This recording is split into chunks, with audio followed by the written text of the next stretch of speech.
Hello. അപ്പോൾ hot ടോപ്പിക്കിൻ്റെ ഇന്ന് മൂന്നാമത്തെ ദിവസമാണ്. നമുക്കിന്ന് പഞ്ചവത്സര പദ്ധതികൾ നോക്കാം.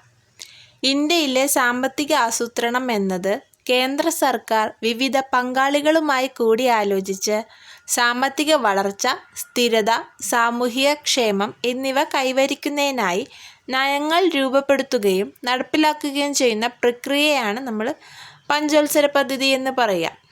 ഇങ്ങനെ ആസൂത്രണം ചെയ്ത് കേന്ദ്ര സർക്കാർ നമ്മുടെ സാമ്പത്തിക വളർച്ചയും സ്ഥിരതയും സാമൂഹിക ക്ഷേമവും കൈവരിക്കാനായിട്ട് നയങ്ങൾ രൂപപ്പെടുത്തുന്ന ആ പ്രോസസ്സ്. ഇതിന് ചരിത്ര പശ്ചാത്തലം നമുക്ക് ആദ്യം നോക്കാം. ഇന്ത്യയിൽ ആസൂത്രണം എന്ന ആശയം ആദ്യമായി സർ എം വിശ്വേശ്വരയ്യ തൻ്റെ പ്ലാൻഡ് എക്കോണമി ഫോർ ഇന്ത്യ എന്ന പുസ്തകത്തിൽ നിർദ്ദേശിച്ചു. അപ്പോൾ വിശ്വേശ്വരയ്യയായിരുന്നു ആദ്യമായിട്ട് ഈ ആശയം മുന്നോട്ട് വെച്ചത്. ഇത് 1934 എന്നാൽ സ്വാതന്ത്ര്യാനന്തരം 1950 പ്ലാനിംഗ് കമ്മീഷൻ സ്ഥാപിതമായതോടെയാണ് ഈ ഒരു ആസൂത്രണം എന്ന് പറഞ്ഞ ഒരു ഇത് ഇത്തിരി കൂടി ടെക്നിക്കലായിട്ട് കൊണ്ടുവന്നത്, ഒഫീഷ്യലായിട്ട് കൊണ്ടുവന്നത്. ഇനി 1950 മാർച്ച് 15 ആസൂത്രണ കമ്മീഷൻ സ്ഥാപിതമായത്. 1950 മാർച്ച് 15. ഇന്ത്യയിലെ സാമ്പത്തിക ആസൂത്രണത്തിൻ്റെ ലക്ഷ്യങ്ങൾ എന്തൊക്കെയാണെന്ന് ചോദിച്ചു കഴിഞ്ഞാൽ, സാമ്പത്തിക വളർച്ച എന്നതുകൊണ്ട് ഉദ്ദേശിക്കുന്നത് GDPയും അതുപോലെ പ്രതിശീർഷ വരുമാനവും വർദ്ധിപ്പിക്കൽ. ദാരിദ്ര്യ നിർമ്മാർജ്ജനം, ദാരിദ്ര്യരേഖയ്ക്ക് താഴെ ജീവിക്കുന്ന ആളുകളുടെ എണ്ണം കുറയ്ക്കുക എന്നതാണ് അതിൻ്റെ ഉദ്ദേശം. തൊഴിൽ സൃഷ്ടിക്കൽ, അതായത് തൊഴിലില്ലായ്മ കുറച്ചിട്ട് ധാരാളം തൊഴിലവസരങ്ങൾ സൃഷ്ടിക്കൽ. സാശ്രയത്വം, ഇറക്കുമതിയിലും വിദേശ സഹായത്തിലുമുള്ള ആശ്രിതത്വം കുറയ്ക്കൽ, അതായത് നമ്മൾ തന്നെ നമ്മുടെ കാര്യങ്ങളൊക്കെ ചെയ്യുക എന്നുള്ളത്. സാമൂഹിക നീതി, സമ്പത്തിൻ്റെയും വരുമാനത്തിൻ്റെയും തുല്യമായ വിതരണം ഉറപ്പാക്കൽ. ആധുനികവൽക്കരണം, സാങ്കേതിക വിദ്യയും വ്യവസായവൽക്കരണവും നവീകരിക്കൽ. ഈ ഉദ്ദേശങ്ങളാണ് നമ്മുടെ ഇന്ത്യയിലെ സാമ്പത്തിക ആസൂത്രണത്തിൻ്റെ ലക്ഷ്യങ്ങൾ. ഇതിൻ്റെ ചരിത്രം നമുക്ക് നോക്കാം. അതിൽ ആദ്യത്തെ നമ്മൾ പറഞ്ഞു, 1934 സർ എം വിശ്വേശ്വരയ്യ തൻ്റെ പ്ലാൻഡ് എക്കോണമി ഓഫ് ഇന്ത്യ എന്ന പുസ്തകത്തിൽ സ്വാതന്ത്ര്യത്തിന് മുമ്പേ തന്നെ ഇതിനെ പറ്റിയിട്ട് ഇതിൻ്റെ ആവശ്യകതയെക്കുറിച്ച് വാദിച്ചിട്ടുണ്ടായിരുന്നു. അതിനുശേഷം വന്നതാണ് ദേശീയ ആസൂത്രണ സമിതി 1938. അതായത് ഇൻ്റർനാഷണൽ കോൺഗ്രസിൻ്റെ ഹരിപുര സെഷനിൽ നേതാജി സുഭാഷ് ചന്ദ്രബോസ് പ്രസിഡൻ്റായിട്ടിരുന്ന ആ സമയത്ത് ജവഹർലാൽ നെഹ്റുവിൻ്റെ നേതൃത്വത്തിൽ ഒരു സമിതി വന്നു. അതിൻ്റെ പേരാണ് ദേശീയ ആസൂത്രണ സമിതി. അതിൽ ടോട്ടൽ അംഗസംഖ്യ 15 അപ്പോൾ അതിൻ്റെ വർഷം 1938 ഹരിപുര സെഷൻ. പിന്നെ ഹരിപുര സെഷൻ്റെ പ്രസിഡൻറ്റ് നേതാജി സുഭാഷ് ചന്ദ്രബോസും ആസൂത്രണ സമിതിയുടെ നേതാവ് ആരാന്ന് ചോദിച്ചാൽ അത് ജവഹർലാൽ നെഹ്റുവുമാണ്. ഇനി ബോംബെ പദ്ധതി 1944 sir Purushottam Das Thakurdas, mister JRD Tata തുടങ്ങിയ 8 പ്രമുഖ വ്യവസായികളും സാമ്പത്തിക വിദഗ്ധരും ഒരു വികസന പദ്ധതി പ്രസിദ്ധീകരിച്ചു. അതിനെയാണ് ബോംബെ പദ്ധതി എന്ന് പറയുന്നത്. A plan of economic development for India എന്നുള്ള ആ ഒരു പദ്ധതിനെയാണ് ബോംബെ പദ്ധതി എന്ന് പറയുന്നത്. 1944 8 പ്രമുഖ വ്യവസായികളും അതുകൂടാതെ സാമ്പത്തിക വിദഗ്ധരും അതിലുണ്ടായിരുന്നു. അപ്പോൾ A plan of economic development for India അതായിരുന്നു ഒറിജിനൽ പേര്. JRD ടാറ്റ, GD ബിർള, പുരുഷോത്തം ദാസ് താക്കൂർദാസ്, കസ്തൂർബായ് ലാൽബായ്, പിന്നെ ആർദേശീർ ദലാൽ, ലാല ശ്രീറാം, ജോൺ മത്തായി, AD ശ്രോഫ്, ഇതൊക്കെയായിരുന്നു അതിലുണ്ടായിരുന്ന വ്യവസായികൾ. പിന്നെ ഇതിൽ ജോൺ മത്തായി മലയാളിയാണെന്നും കൂടി ഓർക്കുക. 15 വർഷത്തിനുള്ളിൽ 100 മില്യൺ രൂപയുടെ നിക്ഷേപം. ഇതിൽ 44.8% വ്യവസായത്തിനായി നിശ്ചയിച്ചു. അപ്പോൾ ഇവരെന്തിനാണ് കൂടിയെന്ന് വെച്ചാൽ ഒരു 15 വർഷത്തിനുള്ളിൽ 100 ബില്യൺ രൂപയുടെ നിക്ഷേപം, അതിൽ 44.8% വ്യവസായത്തിനായി നിശ്ചയിച്ചിരുന്നു. അത് കഴിഞ്ഞ് വന്നതാണ് ഗാന്ധിയൻ പദ്ധതി 1944. ഈ 1944 തന്നെയാണ് ബോംബെ പദ്ധതിയും. അപ്പോൾ ഗാന്ധിയൻ പദ്ധതി എന്താണെന്ന് നോക്കാം. ശ്രീമാൻ നാരായൺ അഗർവാൾ തയ്യാറാക്കിയതാണ്. ശ്രീമൻ നാരായൺ അഗർവാൾ തയ്യാറാക്കിയതാണ് ഗാന്ധിയൻ പദ്ധതി 1944. കുടിൽ വ്യവസായങ്ങൾ വികസിപ്പിച്ചുകൊണ്ട് ഗ്രാമീണ വികസനത്തിന് പ്രാധാന്യം നൽകുന്ന സാമ്പത്തിക വികേന്ദ്രീകരണത്തിന് ഇത് ഊന്നൽ നൽകി. അപ്പം ഗാന്ധിയൻ ആശയങ്ങൾ കൊണ്ടുവന്നിട്ടുള്ള ഒരു പദ്ധതിയാണ് ഗാന്ധിയൻ പദ്ധതി 1944. ശ്രീമൻ നാരായൺ അഗർവാളാണ് അത് തയ്യാറാക്കിയത്. കുടിൽ വ്യവസായങ്ങൾ, പിന്നെ ഗ്രാമീണ വികസനം, ഇതൊക്കെയാണ് ഇതിൽ ഊന്നൽ നൽകിയ ആശയം. പിന്നെ ഗാന്ധിയൻ സമ്പദ് വ്യവസ്ഥ എന്ന ആശയത്തിൻ്റെ ഉപജ്ഞാതാവ് ആരാന്ന് ചോദിച്ചാൽ JC കുമരപ്പയാണ്. ഗാന്ധിയൻ പദ്ധതിയാണ് ചോദിച്ചാൽ ശ്രീമാൻ നാരായൺ അഗർവാൾ. ഗാന്ധിയൻ സമ്പദ് വ്യവസ്ഥ എന്ന ആശയത്തിൻ്റെ ഉപജ്ഞാതാവ് ചോദിച്ചാൽ JC കുമരപ്പ. ഇനി പീപ്പിൾസ് പ്ലാൻ 1945. ഗാന്ധിയൻ പ്ലാനും ബോംബെ പ്ലാനും 1944 people's plan 1945. MN Roy Mexican communist പാർട്ടിയുടെയും കമ്മ്യൂണിസ്റ്റ് പാർട്ടി ഓഫ് ഇന്ത്യയുടെയൊക്കെ സ്ഥാപകനാണ് MN റോയ്. ഇദ്ദേഹം കാർഷിക ഉപഭോക്തൃ ഉൽപ്പന്നങ്ങളിലൂടെയായിരുന്നു അതിൻ്റെ പ്രധാന ഊന്നൽ. അതിൻ്റെ സമാഹരണവും അതുമായി ബന്ധപ്പെട്ട വ്യവസായം, ഇതൊക്കെയായിരുന്നു MN റോയുടെ ഉദ്ദേശം. പീപ്പിൾസ് പ്ലാൻ എന്നാണ് പറയുന്നത്. സർക്കാർ ഉടമസ്ഥയിലുള്ള വ്യവസായവൽക്കരണം സ്ഥാപിക്കൽ എന്നതായിരുന്നു ഉദ്ദേശം. അപ്പോൾ കാർഷിക ഉപഭോക്തൃ ഉൽപ്പന്നങ്ങളിലായിരുന്നു ഇതിൽ പ്രധാനമായിട്ട് ഊന്നൽ നൽകിയിരുന്നത്, അതിൻ്റെ സമാഹരണവും അതുമായി ബന്ധപ്പെട്ട വ്യവസായങ്ങളും. ഇനി അടുത്തത് സർവോദയ പദ്ധതി 1950 ജയപ്രകാശ് നാരായൺ. ഇത് ഓരോ പദ്ധതി ആരാണെന്നുള്ളതാണ് ഇതിൽ ഹൈലൈറ്റ് ആയിട്ട് ചെയ്യേണ്ടത്, പിന്നെ അതിൻ്റെ വർഷവും. അപ്പോൾ സർവോദയ പദ്ധതി 1950 ജയപ്രകാശ് നാരായൺ തയ്യാറാക്കിയത്. ഗാന്ധിയൻ പദ്ധതിയിൽ നിന്നും സർവോദയയിൽ നിന്നും പ്രചോദനം ഉൾക്കൊണ്ടാണ് ഈ പദ്ധതി വിനോബ ഭാവയുടെ ആശയമായിരുന്നത്. അപ്പോൾ കൃഷി, ചെറുകിട, കുടിൽ വ്യവസായങ്ങൾ എന്നിവയെ അടിസ്ഥാനമാക്കിയിട്ടുള്ളതായിരുന്നു സർവോദയ പദ്ധതി. അപ്പോൾ ഗാന്ധിയൻ പദ്ധതിയായിരുന്നു. പിന്നെ വിനോബ ഭാവയുടെ ആശയം കൂടി മിക്സ് ആക്കിയിട്ട് ജയപ്രകാശ് നാരായൺ തയ്യാറാക്കിയതാണ് സർവോദയ പദ്ധതി 1950. കൃഷി, ചെറുകിട, കുടിൽ വ്യവസായങ്ങൾ എന്നിവയെ അടിസ്ഥാനമാക്കിയിട്ടാണ് ഇത് വന്നത്. ഇനി അടുത്തത് ആസൂത്രണ കമ്മീഷൻ. നമ്മൾ ഓൾറെഡി പറഞ്ഞു, ദേശീയ ആസൂത്രണ കമ്മീഷൻ നിലവിൽ വന്നത് 1950 മാർച്ച് 15 ആസ്ഥാനം യോജന ഭവൻ, ന്യൂഡൽഹി. പഞ്ചവത്സര പദ്ധതികൾ ആസൂത്രണം ചെയ്യുന്നതിനുള്ള ഒരു ഉപദേശക സമിതിയായിരുന്നു എന്ത്? ആസൂത്രണ കമ്മീഷൻ. ഈ ദേശീയ വികസനത്തിന് ആണിക്കല്ല്, സമാന്തര കാബിനറ്റ് എന്നൊക്കെ അറിയപ്പെട്ടിരുന്നതും ഇതായിരുന്നു. സർക്കാർ പ്രമേയത്തിലൂടെയാണ് ഇത് നിലവിൽ വന്നത്. രാജ്യത്തിൻ്റെ വിഭവങ്ങൾ ഒപ്റ്റിമൽ വിനിയോഗം, ഉൽപ്പാദനം വർദ്ധിപ്പിക്കൽ, സമൂഹത്തിൻ്റെ സേവനത്തിൽ തൊഴിലവസരങ്ങൾ സൃഷ്ടിക്കൽ എന്നിങ്ങനെ പൗരന്മാരുടെ ജീവിത നിലവാരം അതിവേഗം ഉയർത്തുക, ഇങ്ങനെ പല കാര്യങ്ങളും ഈ ഭരണഘടന ഇതര സ്ഥാപനമാണിത് അതിൻ്റെ പ്രാഥമിക ലക്ഷ്യം. മന്ത്രാലയങ്ങൾക്കും സംസ്ഥാന സർക്കാരുകൾക്കും ഫണ്ട് അനുവദിക്കാനുള്ള അധികാരമുണ്ടായിരുന്നു. ഭരണഘടനാപരമോ നിയമപരമോ ആയ സ്ഥാപനമല്ല എന്നുള്ളതും കൂടി ഓർക്കുക. സർക്കാർ രൂപീകരിച്ചതാണ് അതുകൊണ്ട് തന്നെ ഒരു സർക്കാർ ഉപദേശക സമിതി കൂടിയാണ് ആസൂത്രണ കമ്മീഷൻ. എന്നാൽ ഇതിന് കുറച്ചുകൂടി വിശാലമായിട്ട് വന്ന ഘടനയാണ് നീതി ആയോഗ്. ഇത് വന്നതിന് ശേഷം 2014 ഓഗസ്റ്റ് 17 നമ്മുടെ ആസൂത്രണ കമ്മീഷൻ പിരിച്ചുവിട്ടു. അപ്പോൾ നമ്മുടെ നീതി ആയോഗ് വന്നത് പ്രമാണിച്ച് 2014 ഓഗസ്റ്റ് 17 ആസൂത്രണ കമ്മീഷൻ പിരിച്ചുവിട്ടു. അപ്പോൾ നമുക്ക് ആ വർഷങ്ങൾ മാത്രമൊന്നും ആദ്യം മുതലൊന്ന് പറഞ്ഞു വേഗം പോവാം.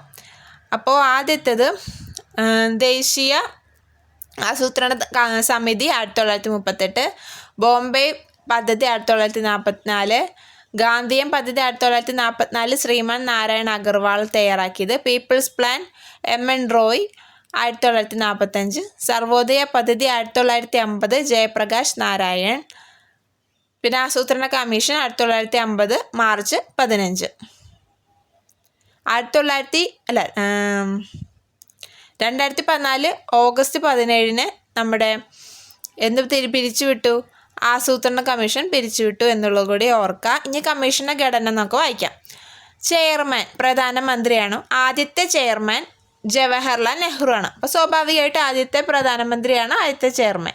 ഡെപ്യൂട്ടി ചെയർമാൻ ഈ പഞ്ചവത്സര പദ്ധതിയുടെ കരട് രൂപീകരിക്കുന്നതിനും കേന്ദ്ര ക്യാബിനറ്റ് സമർപ്പിക്കുന്നതിനുമുള്ള ഉത്തരവാദിത്തമുള്ള ആസൂത്രണ സമിതിയുടെ മുഴുവൻ സമയ പ്രവർത്തന തലവനാണ് ഈ ഡെപ്യൂട്ടി ചെയർമാൻ എന്ന് പറയുമ്പോൾ മുഴുവൻ സമയ പ്രവർത്തന തലവനാണ് ഡെപ്യൂട്ടി ചെയർമാൻ. ഇത് കേന്ദ്ര കാബിനറ്റ് ആസൂത്രണ കമ്മീഷൻ ഉപാധ്യക്ഷൻ്റെ നിയമനം നിശ്ചിത കാലത്തേക്കാണ്. വോട്ടവകാശമില്ലാതെ മന്ത്രിസഭാ യോഗങ്ങളിൽ പങ്കെടുക്കാം. പിന്നെ എക്സ് ഒഫീഷ്യോ അംഗങ്ങൾ ധനകാര്യ വകുപ്പ് മന്ത്രിയും ആസൂത്രണ വകുപ്പ് മന്ത്രിയായിരുന്നു എക്സ് ഒഫീഷ്യോ അംഗങ്ങൾ. താൽക്കാലിക അംഗങ്ങൾ ചില കേന്ദ്രമന്ത്രിമാർ, പിന്നെ ചെയർമാൻ, ഡെപ്യൂട്ടി ചെയർമാൻ, ഇത്തരം കാര്യങ്ങൾ നമ്മുടെ ഇതിൻ്റെ ഘടനയിൽ വരുന്നുണ്ട്, നമ്മുടെ കമ്മീഷൻ്റെ ഘടനയിൽ വരുന്നുണ്ട്. അപ്പോൾ ഇതിൽ ആദ്യത്തെ ചെയർമാൻ ഓൾറെഡി നമ്മൾ പറഞ്ഞു, ജവഹർലാൽ നെഹ്റു. ആദ്യത്തെ ഉപാധ്യക്ഷൻ ഗുൽസാരിലാൽ നന്ദ. ആദ്യത്തെ ചെയർമാൻ അവസാനത്തെ ചെയർമാൻ നരേന്ദ്രമോദി. അവസാനത്തെ ഉപാധ്യക്ഷൻ മോണ്ടേങ് സിംഗ് അലുവാലിയാണ്. ഇനി നമുക്ക് ഇവർ തയ്യാറാക്കിയിട്ടുള്ള പദ്ധതികളാണ് പഞ്ചവത്സര പദ്ധതികൾ. അപ്പോൾ പഞ്ചവത്സര പദ്ധതികൾ നോക്കാം. ആദ്യം ബോക്സ് ചെയ്തിട്ട് ഇതിൻ്റെ മെയിൻ ഫീച്ചേഴ്സ് മാത്രം ഒന്ന് വായിച്ച് പോയിട്ട് അത് വിശദീകരിച്ച് നോക്കാം. ആദ്യം ഒന്നാം പദ്ധതി 1951 മുതൽ 1956 വരെ കൃഷി, ജലസേചനം, വൈദ്യുതി ഉൽപ്പാദനം എന്നിവയിൽ ശ്രദ്ധ കേന്ദ്രീകരിക്കുക. ഇതിനെ ഹരോൾഡ് ഡോമർ മാതൃക എന്ന് വിളിക്കും. രണ്ടാം പദ്ധതി 1956 മുതൽ 1961 വരെയായിരുന്നു. വ്യവസായങ്ങളായിരുന്നു ഇതിൽ മെയിൻ ഊന്നൽ കൊടുത്തത്. നെഹ്റു മെഹലനോബിസ് മാതൃക എന്നറിയപ്പെടുന്നു. മൂന്നാം പദ്ധതി 1961 മുതൽ 1966 വരെ കൃഷി, ഭക്ഷ്യോൽപാദനത്തിൽ സ്വയം പര്യാപ്തത. നാലാം പദ്ധതി 1969 മുതൽ 1974 വരെ ഹരിത വിപ്ലവം, ബാങ്കുകളുടെ ദേശസാൽക്കരണം, ഇതൊക്കെയായിരുന്നു ഉദ്ദേശം. അഞ്ചാം പദ്ധതി 1974 മുതൽ 1979 വരെ ദരിദ്ര നിർമ്മാർജ്ജനം അല്ലെങ്കിൽ ഗരീബി ഹട്ടാവോ, ആ ഒരു ഇതിന് മുദ്രാവാക്യം അതായിരുന്നു, വളർച്ചാധിഷ്ഠിതം.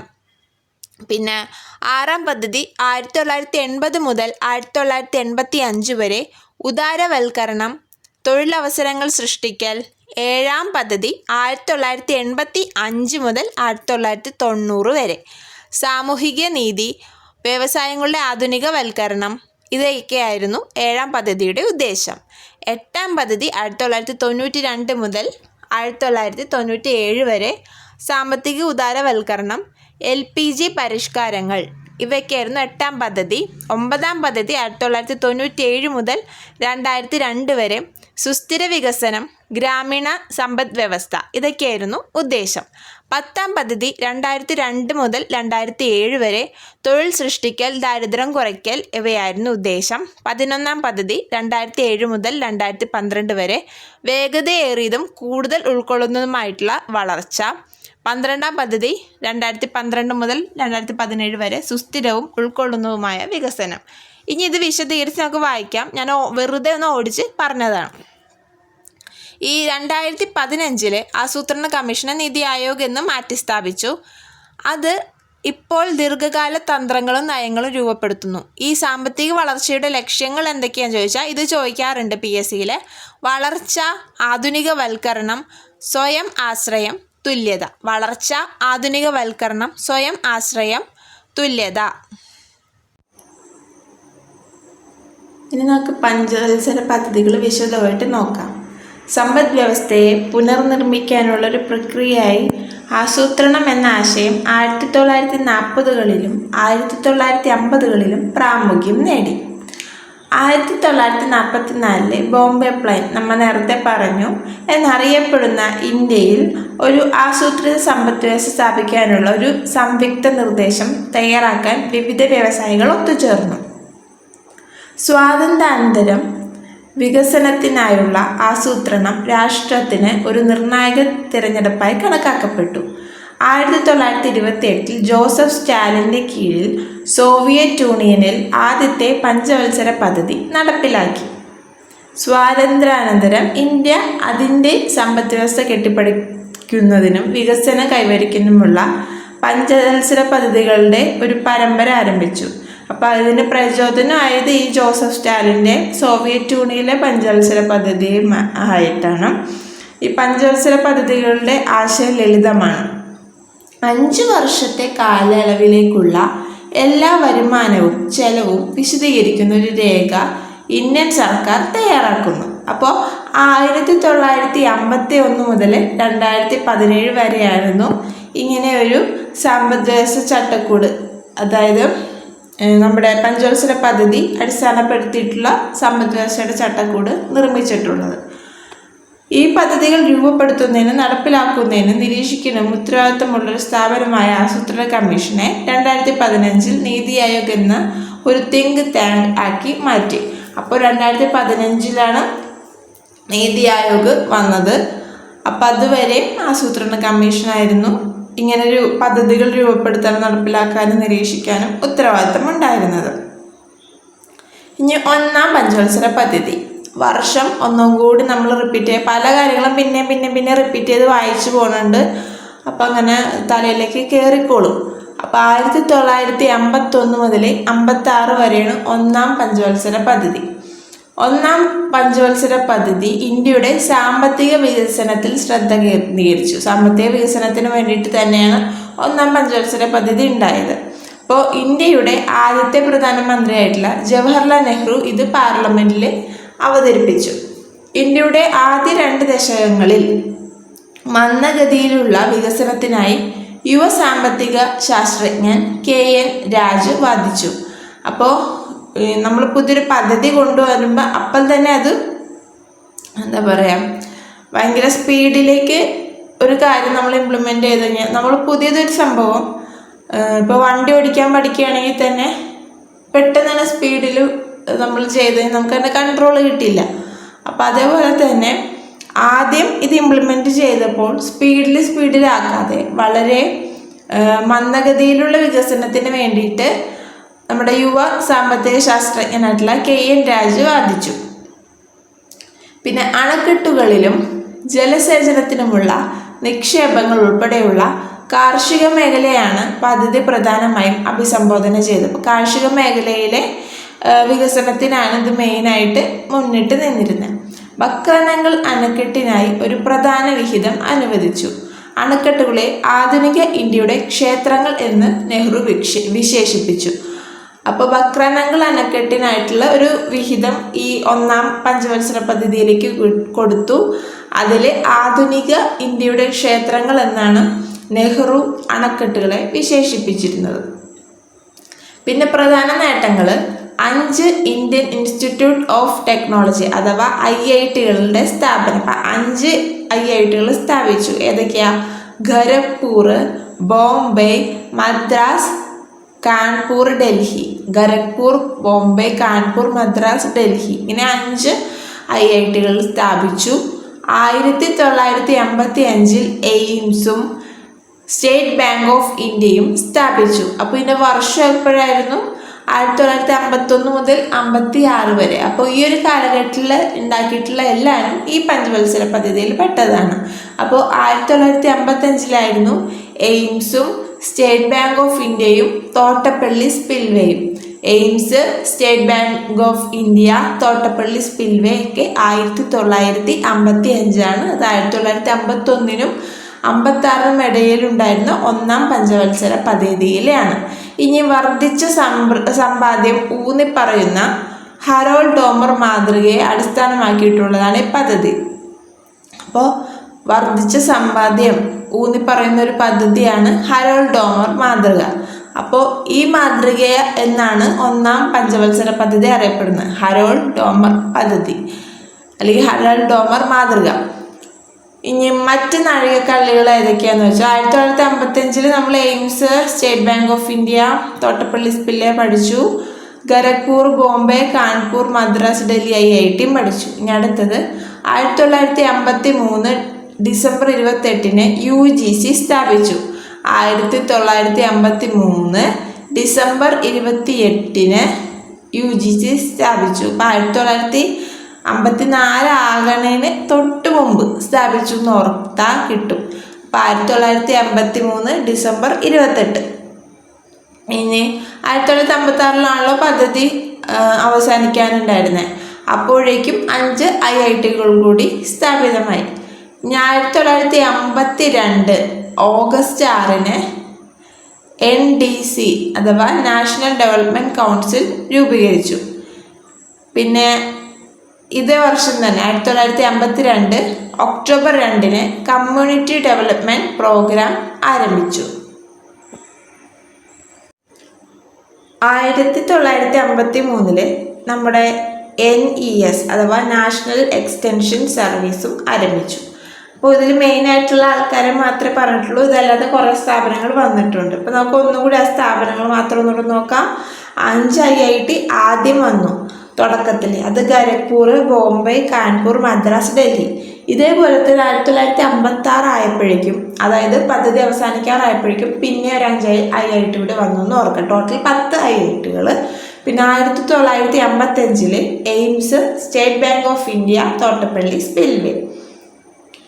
പിന്നെ നമ്മുടെ UGC 1953 ഡിസംബർ 28. 1953 ഡിസംബർ 28. പിന്നെ 1956 ആണ് നമ്മൾ ഓൾറെഡി പറഞ്ഞു 5 IITകളോട് സ്ഥാപിതമായി. 1952 2 സംഭവങ്ങളുണ്ട്. October 6 National Development Council 1952 August 6 National Development Council. 1952 October 2 Community Development Programme അഥവാ CDP ആരംഭിച്ചു. 1952 ഒക്ടോബർ 2 കമ്മ്യൂണിറ്റി ഡെവലപ്മെൻറ്റ് പ്രോഗ്രാം അഥവാ CDP ആരംഭിച്ചു. 1953 നാഷണൽ എക്സ്റ്റൻഷൻ സർവീസ് ആരംഭിച്ചു. ഇനി ഇതിൻ്റെ ലക്ഷ്യം 2.1% വരും. 2.1% ഇത് അപേക്ഷിച്ച് അവസാനം നേടിയത്, അതായത് 56 കഴിയുമ്പോൾ അവലോകനം ചെയ്ത് കഴിഞ്ഞപ്പോൾ 3.6% ഇത് വർദ്ധിച്ചു. അപ്പോൾ വിചാരിച്ചതിനേക്കാൾ കൂടുതലുണ്ടായിരുന്നു. 2.1 3.6 ആയി. ആദ്യ 5 വർഷങ്ങളിൽ ആരോഗ്യ സംരക്ഷണം, ശിശുമരണ നിരക്ക് കുറയ്ക്കൽ, ഗതാഗതം, സാങ്കേതികവിദ്യ, മെഡിക്കൽ സയൻസ് എന്നിവയ്ക്കാണ് മുൻഗണന നൽകിയത്. ഇനി അത് കഴിഞ്ഞിട്ട് നമുക്ക് 2ാം പഞ്ചവത്സര പദ്ധതി. അപ്പോൾ 1951 മുതൽ 56 വരെ 1. അടുത്തത് 1956 മുതൽ 5 വർഷം, അതായത് 61 വരെ 2ാം പഞ്ചവത്സര പദ്ധതി. ഇതിൽ ഇത്തിരി സ്പീഡാക്കാമെന്ന് വിചാരിച്ചു. 2ാം പഞ്ചവത്സര പദ്ധതി ദ്രുതഗതിയിലുള്ള വ്യവസായവൽക്കരണത്തിനും പൊതുമേഖലയ്ക്കും ഊന്നൽ നൽകി. അപ്പോൾ ഫസ്റ്റ് കൃഷിക്കായിരുന്നെങ്കിൽ ഇത് വ്യവസായത്തിനാണ്. അപ്പോൾ ഇതുകൊണ്ട് തന്നെ ഇതിനെ വ്യാവസായിക പദ്ധതി എന്ന് അറിയപ്പെടുന്നു. PC മെഹലനോബിസിൻ്റെ നേതൃത്വത്തിൽ തയ്യാറാക്കുകയും ആസൂത്രണം ചെയ്യുകയും ചെയ്തു. 1953 ഇതിനെ പറ്റിയുള്ള ആസൂത്രണം. കാരണം 56 വരെ 1ആണ്. അപ്പോൾ ഈ 1 കഴിഞ്ഞ് കഴിഞ്ഞാൽ ഉടനെ തന്നെ അടുത്തത് ഇംപ്ലിമെൻറ്റ് ചെയ്യണമെങ്കിൽ അതിനെ പറ്റിയിട്ടൊക്കെ പഠിക്കണം. അപ്പം 1953 PC മെഹലനോബിസാണ് ഇത് ആസൂത്രണം ചെയ്തത്. അദ്ദേഹത്തിൻ്റെ മാതൃക ദ്രുതഗതിയിലുള്ള ഘടനാപരമായിട്ടുള്ള പരിവർത്തനത്തിൽ ശ്രദ്ധ കേന്ദ്രീകരിച്ചു. ആഭ്യന്തര വ്യവസായങ്ങളെ സംരക്ഷിക്കുന്നതിനായിട്ട് സർക്കാർ ഇറക്കുമതിയിൽ താരിഫ് ചുമത്തി. അപ്പോൾ പുറത്തുനിന്ന് അകത്തേക്ക് കൊണ്ടുവന്നു. അപ്പോൾ ഇതിൽ ശാസ്ത്രീയത്വം എന്നൊരു വാക്കുണ്ടല്ലോ. അപ്പോൾ ശാസ്ത്രീയത്വം നമ്മുടെ നാട്ടിൽ ഉണ്ടാക്കുന്ന സംഭവങ്ങൾ നമ്മൾ ഉപയോഗിക്കുക എന്നുള്ളതാണ്. അപ്പോൾ പുറത്തുനിന്നുള്ളതിന് അല്ലെങ്കിൽ ഇറക്കുമതി ചെയ്യുന്ന സംഭവങ്ങൾ കൂടുതലായിക്കഴിഞ്ഞാൽ നമ്മുടെ സംഭവങ്ങൾ ഉപയോഗിക്കൽ അങ്ങനെ കൂടില്ല. അപ്പോൾ കൂട്ടാൻ വേണ്ടിയിട്ട് പുറത്തുനിന്ന് വരുന്ന സംഭവത്തിന് അവർ താരിഫ് ചുമത്തി. ഇനി ലക്ഷ്യമിട്ടത് 4.5 ആയിരുന്നു. പക്ഷേ 4.27 അല്പം കുറവായിരുന്നു ഈ നമ്മുടെ വളർച്ച നിരക്ക്. വലിയ വ്യത്യാസമില്ല, എന്നാലും ഇത്തിരി കുറവായിരുന്നു. 4.5 വിചാരിച്ചെടുത്ത് 4.27 കിട്ടിയത്. പിന്നെ ഇതിൽ മെയിനായിട്ട് വന്നത് 1956 വ്യാവസായിക നയം. 1956 വ്യാവസായിക നയം ഇത് ഇന്ത്യയുടെ ഭരണഘടന എന്ന് അറിയപ്പെടുന്നു. 1956 വ്യാവസായിക നയം ഇന്ത്യയുടെ സാമ്പത്തിക ഭരണഘടന എന്ന് അറിയപ്പെടുന്നു. പിന്നെ ദേശീയപാത നിയമം വേറൊരു സംഭവമുണ്ട്. ഇത് ദേശീയപാത നിയമം 1956 ദേശീയപാതയുമായി ബന്ധപ്പെട്ട വേറൊരു ഫാക്റ്റ് ഉണ്ട്. അത് വേറൊരു പദ്ധതിയിലാണ്. അപ്പോൾ ഇത് വ്യക്തമായിട്ട് കേൾക്കാം. ദേശീയപാത നിയമം ആണെങ്കിൽ 1956. ഈ വർഷം കണ്ടിട്ട് കൺഫ്യൂസ്ഡ് ആവേണ്ട. 1956 രണ്ടാം പഞ്ചവത്സര പദ്ധതി. ഇനി DRDO 1958 സ്ഥാപിതമായി. DRDO 1958 സ്ഥാപിതമായി. പിന്നെ നമ്മൾ ഇന്നലെ പഠിച്ച നമ്മുടെ പഞ്ചായത്ത് രാജുമായി ബന്ധപ്പെട്ട കമ്മിറ്റി, ബൽവന്ത്രായ് കമ്മിറ്റി 1957 വന്നത്. സിന്ധു ജല ഉടമ്പടി 1960. ഈ സിന്ധു ജല ഉടമ്പടിയൊക്കെ ഇപ്പം കറണ്ട് അഫെയർ ആണ്. അപ്പം അത് നോക്കാം. സിന്ധു ജല ഉടമ്പടി അപ്പം അതുമായിട്ട് ബന്ധപ്പെട്ട് ഷോർട്സ് ഉണ്ടാക്കാൻ പറ്റി, ഞാൻ ഉണ്ടാക്കാം. അപ്പം 1960. ഇന്ത്യൻ കമ്പനി നിയമം 1956. അപ്പം 1956 എന്തൊക്കെ വന്നു? വ്യവസായിക നയം, ദേശീയപാത നിയമം, ഇന്ത്യൻ കമ്പനി നിയമം. പിന്നെ DRDO ആണെങ്കിൽ DRDO പറയണേക്കുമ്പോൾ നമുക്ക് ആ ഒരു ഓർഡറിൽ പറയാം. 56 ഇന്ത്യൻ കമ്പനി നിയമം, ദേശീയപാത നിയമം, വ്യവസായിക നയം. അത് കഴിഞ്ഞിട്ട് 57 ബൽവന്ത്രായ് മേത്ത കമ്മിറ്റി, 58 DRDO, 1960 സിന്ധു ജല ഉടമ്പടി. ഇനി ഇതിലെ പ്രധാന ഉരുക്ക് പ്ലാന്റുകൾ ഭിലായ്, റൂർക്കല, ദുർഗാപൂർ. ഭിലായ്, റൂർക്കല, ദുർഗാപൂർ. ഇത് മൂന്നും പ്രധാന ഉരുക്ക് പ്ലാന്റുകളാണ്. SCERTയിൽ ഇതിൻ്റെ ഒക്കെ ഒരു ബോക്സ് ഒക്കെ ഉണ്ട്. അപ്പോൾ അതൊക്കെ ഒന്ന് നോക്കിയേക്കണം. കാരണം ഈ ഭിലായ്, റൂർക്കല, ദുർഗാപൂറൊക്കെ ഒരു PSCയുടെ ഇഷ്ട വിഷയമാണ്. അപ്പം എത്രത്തോളം എനിക്ക് SCERT അവിടെ കൊണ്ടെത്തിക്കാൻ പറ്റുമെന്ന് എനിക്കറിയില്ല. പറ്റിയാൽ അതും ഇതിൻ്റെ ഒപ്പം സൈഡായിട്ട് കൊണ്ടുപോകാം. അപ്പോൾ ഹോട്ട് ടോപ്പിക്ക് എന്തായാലും എടുത്ത് നോക്കുക. അതിൻ്റെ കൂടെ SCERTയും ഫോളോ ചെയ്യണം. ഓക്കെ. അപ്പോൾ പ്രധാന ശ്രദ്ധാകേന്ദ്ര മേഖലകളാണ് വ്യവസായം, ഗതാഗതം, തൊഴിൽ സൃഷ്ടിക്കൽ. ഇതൊക്കെയായിരുന്നു. അപ്പോൾ ഭിലായ്, റൂർക്കല, ദുർഗാപൂർ. 1986 കമ്പനി നിയമം, 1956 തന്നെ ദേശീയപാത നിയമം, പിന്നെ വ്യവസായ നയം, DRDO 58, ബൽവന്ത്രായ് മേത്ത 1957, സിന്ധു ജല ഉടമ്പടി 1960. കറക്റ്റ്. അപ്പം നമുക്ക് മൂന്നാം പഞ്ചവത്സര പദ്ധതിയിലേക്ക് പോകാം. 1961 മുതൽ 66 വരെയായിരുന്നു. ഭക്ഷ്യോൽപാദനത്തിലും വ്യാവസായിക സ്വാതന്ത്ര്യത്തിലും സ്വയം പര്യാപ്തത കൈവരിക്കാൻ ലക്ഷ്യമിട്ടെങ്കിലും പരാജയപ്പെട്ടു. അപ്പം ഇതിനെ ഗാഡ്ഗിൽ മോഡൽ എന്നാണ് അറിയപ്പെടുന്നത്. കൂടാതെ ജോൺ സാൻഡി ചക്രവർത്തി മോഡൽ എന്നും അറിയപ്പെടുന്നു. അപ്പോൾ ഗാഡ്ഗിൽ മോഡൽ എന്നറിയപ്പെടുന്നു, ജോൺ സാൻഡി ചക്രവർത്തി മോഡൽ എന്നും അറിയപ്പെടുന്നു. കൃഷിയിലും ഗോതമ്പുൽപാദനം വർദ്ധിപ്പിക്കുന്നതിലും ശ്രദ്ധ കേന്ദ്രീകരിച്ചു. സെക്കൻഡറി ഉന്നത വിദ്യാഭ്യാസം ഉൾപ്പെടെയുള്ള പ്രധാന വികസന ഉത്തരവാദിത്തങ്ങൾ സംസ്ഥാനങ്ങൾക്ക് കൈമാറി. സെക്കൻഡറി ഉന്നത വിദ്യാഭ്യാസം ഉൾപ്പെടെയുള്ള പ്രധാന വികസന ഉത്തരവാദിത്തങ്ങൾ സംസ്ഥാനങ്ങൾക്ക് കൈമാറി. പിന്നെ ജനാധിപത്യത്തെ അടിസ്ഥാന തലത്തിൽ ശക്തിപ്പെടുത്താനായിട്ട് പഞ്ചായത്ത് തെരഞ്ഞെടുപ്പുകൾ അവതരിപ്പിച്ചു. ഹരിത വിപ്ലവം ആരംഭിച്ചു. പിന്നെ ഇതിൻ്റെ പരാജയത്തിന് കാരണമായിട്ടുള്ള 2 വെല്ലുവിളികളായിരുന്നു ഇന്ത്യ ചൈന യുദ്ധം 1962, ഇന്ത്യ പാകിസ്ഥാൻ യുദ്ധം 1965. ഇന്ത്യ ചൈന യുദ്ധം 1962, ഇന്ത്യ പാകിസ്ഥാൻ യുദ്ധം 1965. പ്രധാന ലക്ഷ്യങ്ങൾ: ദേശീയ വരുമാനം 5% വർദ്ധിക്കുക, തൊഴിലില്ലായ്മ കുറയ്ക്കുക, കാർഷിക ഉൽപ്പാദനം വർദ്ധിപ്പിക്കുക.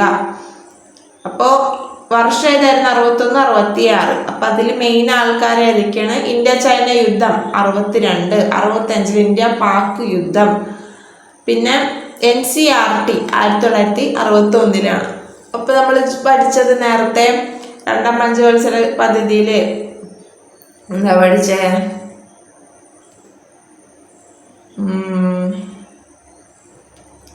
ഒന്നാം പഞ്ചവത്സര പദ്ധതിയിൽ 1953 ഡിസംബർ 28 UGC വന്നു. ഒന്നാം പഞ്ചവത്സര പദ്ധതി 1953 ഡിസംബർ 28. നമ്മുടെ NCERT വന്നത് 1961. അടുത്തത് ദേശീയ അടിയന്തരാവസ്ഥ. ഇപ്പം ഈ യുദ്ധമൊക്കെ പ്രമാണിച്ച് 1962 അടിയന്തരാവസ്ഥയുണ്ട്. പിന്നെ കോത്താരി കമ്മീഷൻ 1964 വന്നു. താഷ്കന്റ് കരാർ 1966 ലക്ഷ്യമിട്ട വളർച്ചാ നിരക്ക് 5.6 ആയിരുന്നു, പക്ഷേ 2.8 ചുരുങ്ങി. അപ്പോൾ ഈ പദ്ധതി പരാജയത്തെ സൂചിപ്പിച്ചു. ഇത് സർക്കാരിന് അംഗീകരിക്കേണ്ടിയും വന്നു. അപ്പോൾ നമുക്ക് ഒന്നും കൂടി നോക്കാം. ഇതിൽ മെയിനായിട്ട് എന്തൊക്കെ ഉണ്ടായിരുന്നു? മൂന്നിൽ എന്തൊക്കെ ഉണ്ടായിരുന്നു? കാർഗിൽ മോഡൽ എന്നറിയപ്പെടുന്നു, ജോൺ സാൻഡി ചക്രവർത്തി മോഡൽ എന്നൊക്കെ അറിയപ്പെടുന്നു. പിന്നെ ഇതിൽ നമ്മൾ ഹരിത വിപ്ലവം ഇംപ്ലിമെന്റ് ചെയ്തു. ഇന്ത്യ ചൈന യുദ്ധം ഉണ്ടായിരുന്നു 1962 65 പാകിസ്ഥാൻ ഇന്ത്യ യുദ്ധം. പിന്നെ NCERT 1961. പിന്നെ അടിയന്തരാവസ്ഥ 1962 കോത്തരി കമ്മീഷൻ വന്നത് 1964. താഷ്കന്റ് കരാർ 1966 5.6 ലക്ഷ്യം വെച്ചു, 2.8 ആയിരുന്നു അതിൻ്റെ ആഫ്റ്റർ റിസൾട്ട്. അപ്പോൾ ഇത് പരാജയം സമ്മതിച്ചതിനെ തുടർന്ന് പിന്നെ പദ്ധതിക്ക് ഒരു ബ്രേക്ക് കൊടുത്തു. അതിൻ്റെ പേരാണ് പ്ലാൻ ഹോളിഡേ. 1966 മുതൽ 69 വരെ, 1966 മുതൽ 1969 വരെ. അപ്പോൾ മൂന്നാം പഞ്ചവത്സര പദ്ധതിയുടെ പരാജയത്തിന് കാരണം ഇന്ത്യ ചൈന യുദ്ധം, ഇന്ത്യ പാകിസ്ഥാൻ യുദ്ധം എന്നിവയായിരുന്നു. അപ്പോൾ ഇതുകൊണ്ട് ആസൂത്രണത്തിനൊരു ഗ്യാപ്പ് കൊടുത്തു. അതിനെയാണ് പ്ലാൻ ഹോളിഡേ എന്ന് പറയുന്നത്. 1966 മുതൽ 69 വരെ പ്രഖ്യാപിച്ചത് ഇന്ദിരാഗാന്ധി ആയിരുന്നു. ഇനി നാലാം പഞ്ചവത്സര പദ്ധതി. 1969 മുതൽ 74 വരെയാണ്. അപ്പോൾ ഇതിൽ ശ്രദ്ധിക്കേണ്ട കാര്യം എന്താണെന്ന് വെച്ച് കഴിഞ്ഞാൽ, നമ്മൾ 1951 തുടങ്ങിയെങ്കിലും തുടർച്ചയായിട്ടല്ല, ഇതിനിടയ്ക്ക് 2-3 ബ്രേക്കുകളൊക്കെ വന്നിട്ടുണ്ട്. മുൻകാല പരാജയങ്ങൾ തിരുത്തുക എന്ന ലക്ഷ്യത്തോടു കൂടി പ്രധാനമന്ത്രി ഇന്ദിരാഗാന്ധിയുടെ ഭരണകാലത്ത് അവതരിപ്പിച്ചതാണ് നാലാം പഞ്ചവത്സര പദ്ധതി 1969 മുതൽ 74 വരെ. സ്ഥിരതയുള്ള വളർച്ചയിലും സ്വാശ്രയത്തിലും ശ്രദ്ധ കേന്ദ്രീകരിച്ചു. അലൻ എസ് മാനെ അശോക് രുദ്ര മോഡൽ എന്നൊക്കെ അറിയപ്പെടുന്നു.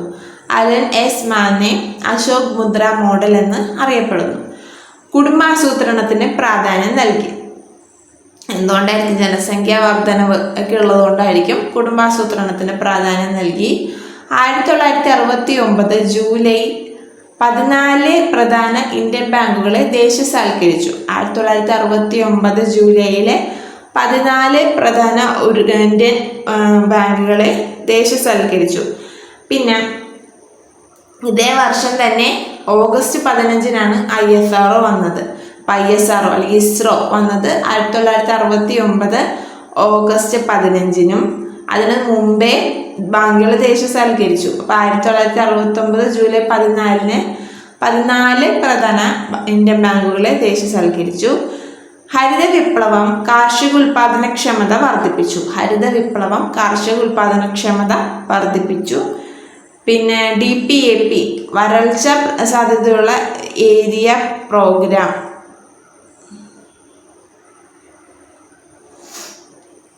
അഥവാ ഡ്രൗട്ട് പ്രോൺ ഏരിയ പ്രോഗ്രാം ആരംഭിച്ചു. അതാണ് DPAP. പിന്നെ നമ്മൾ ISRO ഓൾറെഡി പറഞ്ഞു. ഇനി 1970-ലെ വൈറ്റ് വിപ്ലവം അല്ലെങ്കിൽ ധവള വിപ്ലവം നമ്മൾ ഓപ്പറേഷൻ ഫ്ലഡിന് കാരണമായി. ഇനി ഇന്ത്യ പാകിസ്ഥാൻ യുദ്ധം പിന്നെ ഉണ്ടായിരുന്നു. അത് 1971-ലാണ്. അപ്പോൾ ആദ്യത്തെ 1965-ലായിരുന്നു. അത് മൂന്നാം പഞ്ചവത്സര പദ്ധതിയിലായിരുന്നു. നാലാം പഞ്ചവത്സര പദ്ധതി സമയത്തും ഇന്ത്യ പാകിസ്ഥാൻ യുദ്ധം ഉണ്ടായിരുന്നു. അത് 1971. രണ്ടാം അടിയന്തരാവസ്ഥ 1971. പിന്നെ അപ്പോൾ ആദ്യത്തെ അടിയന്തരാവസ്ഥ നമ്മൾ എപ്പോഴാണ് പഠിച്ചത്? ആദ്യത്തെ അടിയന്തരാവസ്ഥ നമ്മൾ മൂന്നാം പഞ്ചവത്സര പദ്ധതിയിലാണ് പഠിച്ചത്. 1962. 1962 കഴിഞ്ഞിട്ട് 1971 രണ്ടാം അടിയന്തരാവസ്ഥ പ്രഖ്യാപിച്ചു. ലക്ഷ്യമിട്ട വളർച്ച നിരക്ക് 5.6 ആയിരുന്നു. പിന്നെ ഇതും കുറഞ്ഞു, 3.3 ആയി.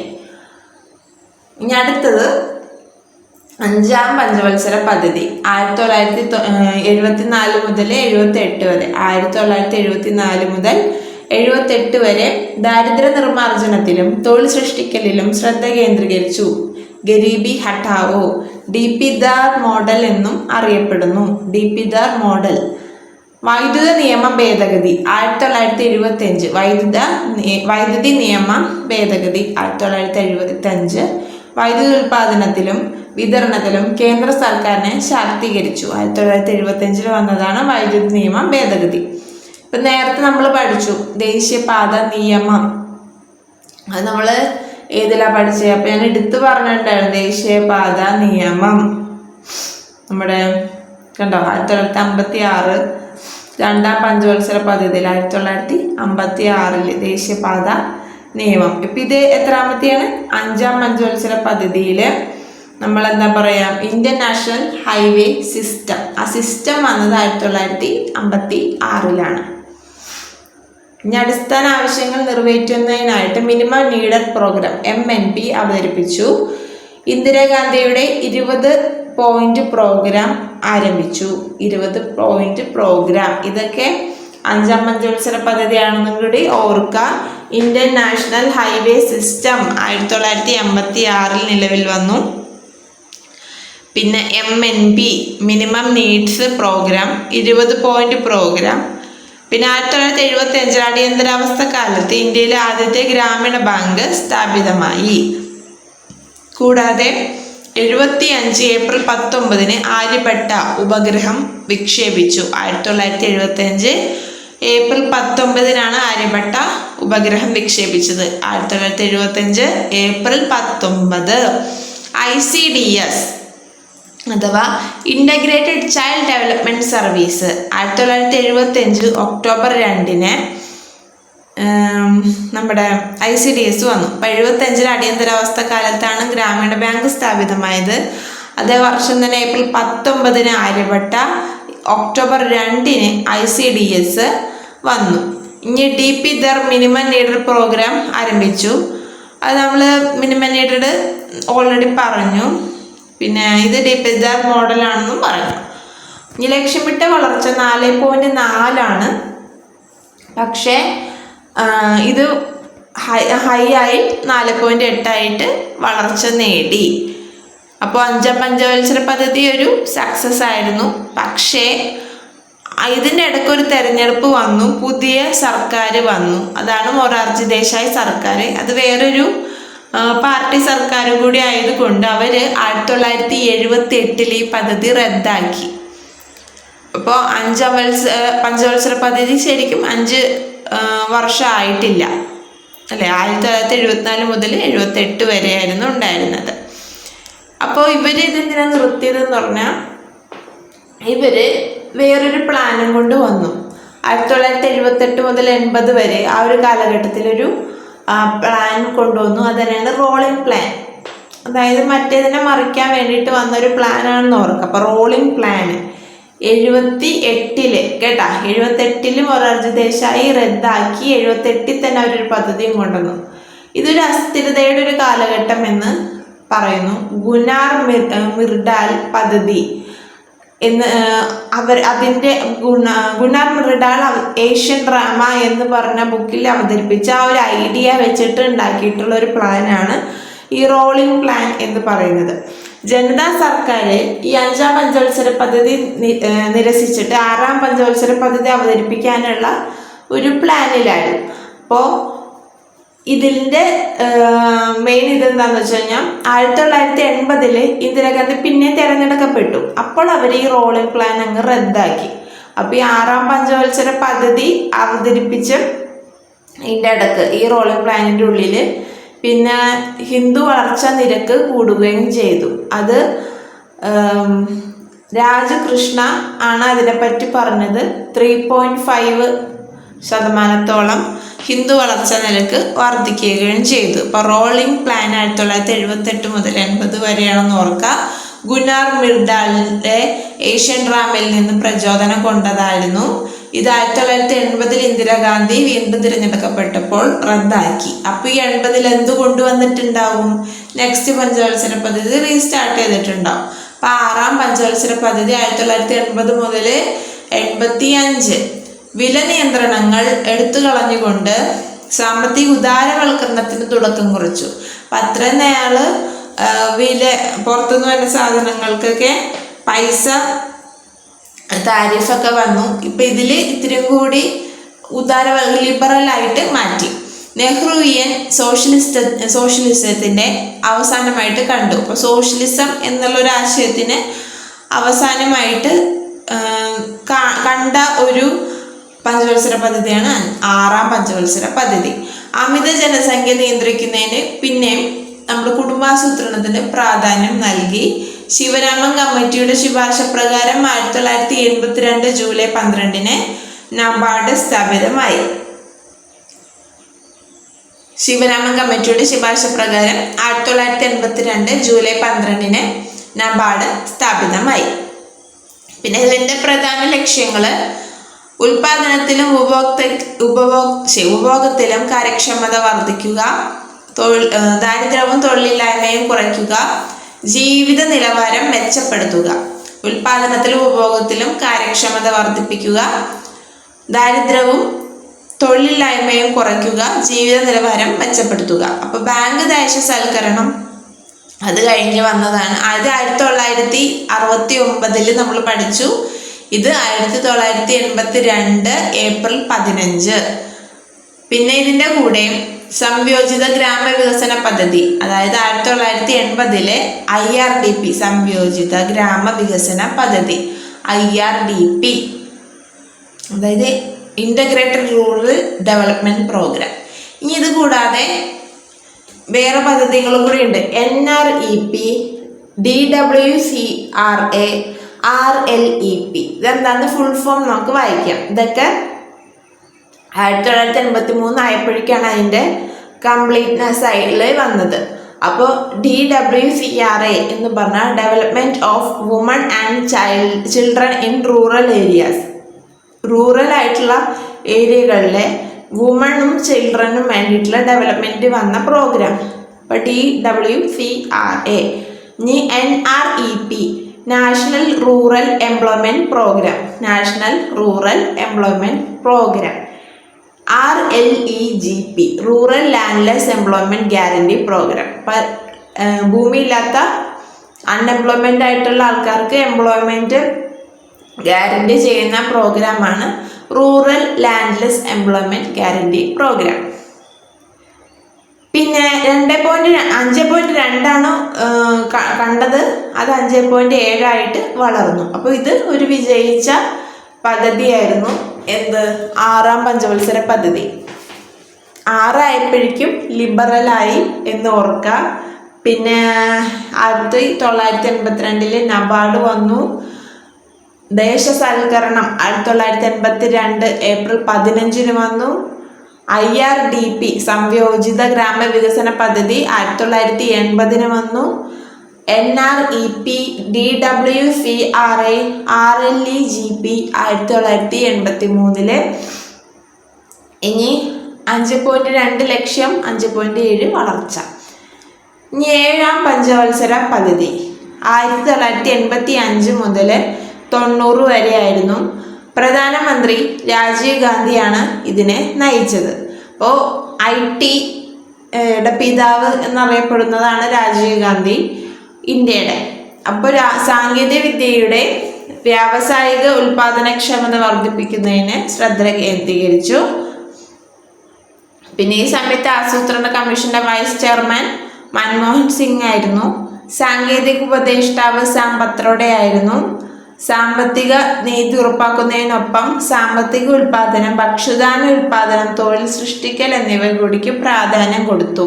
ഇതിൻ്റെ അകത്ത് വന്നതായിരുന്നു ഇന്ദിര ആവാസ് യോജന, ജവഹർ റോസ്ഗാർ യോജന, ദേശീയ വിദ്യാഭ്യാസ നയം, million Wales scheme, Nehru Rozgar Yojana.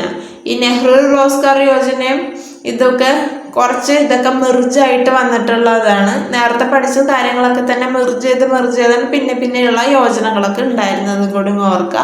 അപ്പം ഇന്ദിര ആവാസ് യോജന 1985. അപ്പോൾ സ്വാഭാവികമായിട്ട് നമ്മൾ ഇങ്ങനെയുള്ള ഓർക്കാം, രാജീവ് ഗാന്ധിയാണ് വന്നത്. അപ്പം അതിനു മുമ്പുള്ളതിലൊക്കെ ജവഹർ അങ്ങനെയുള്ള പേരൊക്കെ ഉള്ളു ഇന്ദിരാഗാന്ധിയുടെ ഒക്കെ സമയത്ത്. ഇതിപ്പോൾ രാജീവ് ഗാന്ധി വന്നു കഴിഞ്ഞപ്പോഴേക്കും അമ്മയുടെയും മുത്തശ്ശൻ്റെയും പേരൊക്കെ കൂടി ഇട്ടു. അപ്പോൾ ഇന്ദിരാഗാന്ധി ആവാസ് യോജന 1985, ജവഹർ റോസ്ഗാർ യോജന 1989, അതേപോലെ ദേശീയ വിദ്യാഭ്യാസ നയം 1986, മില്യൺ വെയിൽസ് സ്കീം 1988 മുതൽ 89 വരെ.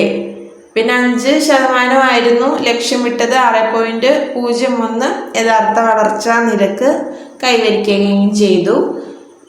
ഇനി അടുത്തത് 7ാം പഞ്ചവത്സര പദ്ധതി 1990 മുതൽ 7ാം പഞ്ചവത്സര പദ്ധതി അല്ല, ഇപ്പം നമ്മൾ പറഞ്ഞു നിർത്തിയത് 7ാം പഞ്ചവത്സര പദ്ധതി ആയിരുന്നു. അത് കഴിഞ്ഞിട്ട് ഒരു ബ്രേക്ക്, വാർഷിക പദ്ധതി 1990 മുതൽ 92 വരെ. 7ാം പഞ്ചവത്സര പദ്ധതിക്കും ഈ 8ാം പഞ്ചവത്സര പദ്ധതിക്കും ഇടയിലായിട്ട് കൊണ്ടുവന്ന ഒരു പ്ലാനാണ് ആനുവൽ പ്ലാൻ. 1990 മുതൽ 92 വരെ നരസിംഹറാവു ഗവൺമെൻറ് പുത്തൻ സാമ്പത്തിക പരിഷ്കാരം നടപ്പിലാക്കിയത് ഈ കാലയളവിലാണ്. ഇന്ത്യയുടെ പുത്തൻ സാമ്പത്തിക നയത്തിൻ്റെ പ്രധാന ലക്ഷ്യങ്ങൾ എന്തൊക്കെയാണെന്ന് വെച്ചാൽ തലവൽക്കരണം. നേരത്തെ നമ്മൾ പറഞ്ഞു, 5-ലല്ലേ പറഞ്ഞേ, നമുക്കൊന്നുകൂടി നോക്കാലോ.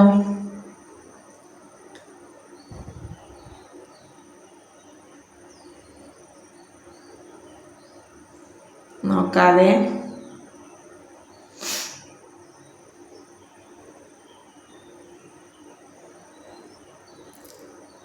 5-ലല്ല 6-ലാണ് നമ്മൾ ഉദാരവൽക്കരണത്തിന് തുടക്കം കുറിച്ചത്. അത് കഴിഞ്ഞ് ഇപ്പോൾ നമ്മുടെ ഈ വാർഷിക പദ്ധതി വന്നപ്പോൾ നമ്മുടെ ഉദാരവൽക്കരണം, സ്വകാര്യവൽക്കരണം, ആഗോളവൽക്കരണം, അല്ലെങ്കിൽ നമ്മൾ LPG എന്ന് ചുരുക്കി വിളിക്കുന്ന ആ ഒരു പുത്തൻ സാമ്പത്തിക നയം വന്നത് ഈ വാർഷിക പദ്ധതി കാലഘട്ടത്തിലാണ്. 1990 മുതൽ 92 വരെയായിരുന്നു ആനുവൽ പ്ലാൻ. പിന്നെ ഇന്ത്യയുടെ പുത്തൻ സാമ്പത്തിക നയത്തിൻ്റെ പിതാവ് എന്നറിയപ്പെടുന്നത് അതുകൊണ്ട് PV നരസിംഹറാവുണ്. കാരണം അദ്ദേഹത്തിൻ്റെ കാലഘട്ടത്തിലാണുള്ളത് വന്നേ. മൻമോഹൻ സിംഗ് ആയിരുന്നു ആ സമയത്തെ ധനകാര്യ മന്ത്രി എന്ന് കൂടി ഓർക്കുക. 8ാം പഞ്ചവത്സര പദ്ധതി 1992 മുതൽ 97 വരെ. 92 മുതൽ 97 വരെ. അപ്പോൾ 8ാം പഞ്ചവത്സര പദ്ധതി വ്യാവസായിക ആധുനികവൽക്കരണം പ്രോത്സാഹിപ്പിച്ചു. ഇന്ത്യ 1995 ജനുവരി 1 ലോക വ്യാപാര സംഘടന അഥവാ WTOയിൽ ചേർന്നു. വേൾഡ് ട്രേഡ് ഓർഗനൈസേഷൻ 1995 ജനുവരി 1 റാവു മൻമോഹൻ മാതൃക എന്ന് അറിയപ്പെട്ടു. അപ്പം 8 കെട്ട് എന്ന് ഓർത്താൽ മതി. മൻമോഹൻ സിംഗ് തല കെട്ടിയിട്ടുണ്ടായില്ലേ. അപ്പോൾ റാവു മൻമോഹൻ മാതൃക എന്നറിയപ്പെടുന്നത് 8ാം പഞ്ചവത്സര പദ്ധതി 1992 മുതൽ 97 വരെയായിരുന്നു. മനുഷ്യ വികസനത്തിൽ ശ്രദ്ധ കേന്ദ്രീകരിച്ചു. National stock exchange, Panchayati Raj 1993 April 24 panchayat Raj. നമ്മൾ ഇതിൻ്റെ ക്ലാസ് തൊട്ട് മുമ്പ് എടുത്തിട്ടുണ്ട്, അതെല്ലാവരും നോക്കണം. അപ്പോൾ panchayat Raj 1993 April 24 national stock exchange 8ാം പഞ്ചവത്സര പദ്ധതിയിൽ വന്നതാണ്. അപ്പോൾ 92 മുതൽ 97 വരെ. അപ്പോൾ 92 വരെ എന്തായിരുന്നു? 90 മുതൽ 92 വരെ വാർഷിക പദ്ധതിയായിരുന്നു. 92 മുതൽ 97 വരെ 8 റാവു മൻമോഹൻ മാതൃക. 1995 ജനുവരി 1 WTOയിൽ ഇന്ത്യ ചേർന്നു. പിന്നെ മനുഷ്യ വികസനത്തിലാണ് ശ്രദ്ധ കേന്ദ്രീകരിച്ചത്, അല്ലെങ്കിൽ മാനവിക വികസനത്തിന്. നാഷണൽ സ്റ്റോക്ക് എക്സ്ചേഞ്ച് വന്നു. പിന്നെ പഞ്ചായത്ത് രാജ് 1993 ഏപ്രിൽ 24 വന്നു. ഇനി ഇതിലെ പ്രധാന ലക്ഷ്യങ്ങൾ പറയാം.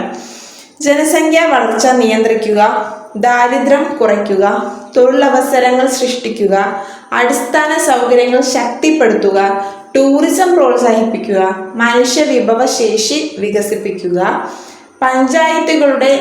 മുനിസിപ്പാലിറ്റികളിലേക്ക് വികേന്ദ്രീകരണവും ശാക്തീകരണവും. പഞ്ചായത്ത് രാജ് വന്നല്ലോ, അപ്പം അതിൽ നിന്നൊക്കെ പഞ്ചായത്ത് മുനിസിപ്പാലിറ്റികളുടെ ശാക്തീകരണം, വികേന്ദ്രീകരണം കിട്ടും. ഇനി അടുത്തത് ലക്ഷ്യമിട്ട നിരക്ക് ഏതാണെന്ന് വെച്ചാൽ 5.6%. ഇത് വളർച്ചയായിട്ട് മാറി 6.8. അപ്പോൾ 8 കെട്ട് വളർച്ച കൂട്ടി. എന്ത്? 5.6 6.8 മാറി. ഇനി അത് കഴിഞ്ഞ് വന്നതാണ് 9ാം പഞ്ചവത്സര പദ്ധതി. 1997 മുതൽ 2002 വരെയായിരുന്നു 9ാം പഞ്ചവത്സര പദ്ധതി. ഇതിനെ നമ്മൾ ജനകീയ പദ്ധതി എന്നാണ് അറിയപ്പെട്ടിരുന്നത്. ഇതിൻ്റെ വേറെ പ്രത്യേകത 9 50ാമത്തെയാണ്. എന്താണ് ഉദ്ദേശിച്ചത്? ഇന്ത്യയുടെ സ്വാതന്ത്ര്യം കിട്ടിയിട്ട് 50 വർഷമായി. 1997 മുതൽ 2002 വരെ. അപ്പം 90s പോന്നു, 2Kയിലെത്തി. അത് ഓർക്കാം. 97 മുതൽ 2002. അപ്പോൾ 50ാമത്തെ വർഷമാണ് 9 എന്നും കൂടി ഓർക്കുക. എന്തിൻ്റെ? ഇന്ത്യയുടെ സ്വാതന്ത്ര്യത്തിൻ്റെ 50ാം വാർഷികം. ജനകീയ പദ്ധതി എന്നറിയപ്പെടുന്നു. ദാരിദ്ര്യ നിർമ്മാർജ്ജനം, ഗ്രാമവികസനം, സ്ത്രീ ശാക്തീകരണം എന്നിവയാണ് ലക്ഷ്യമിട്ടത്. കാർഗിൽ യുദ്ധം 1999. സർവശിക്ഷാ അഭിയാൻ 2001. കുടുംബശ്രീ പദ്ധതി 1998 മെയ് 17. 1998 മെയ് 17. ലക്ഷ്യമിട്ട വളർച്ചാ നിരക്ക് 6.5%.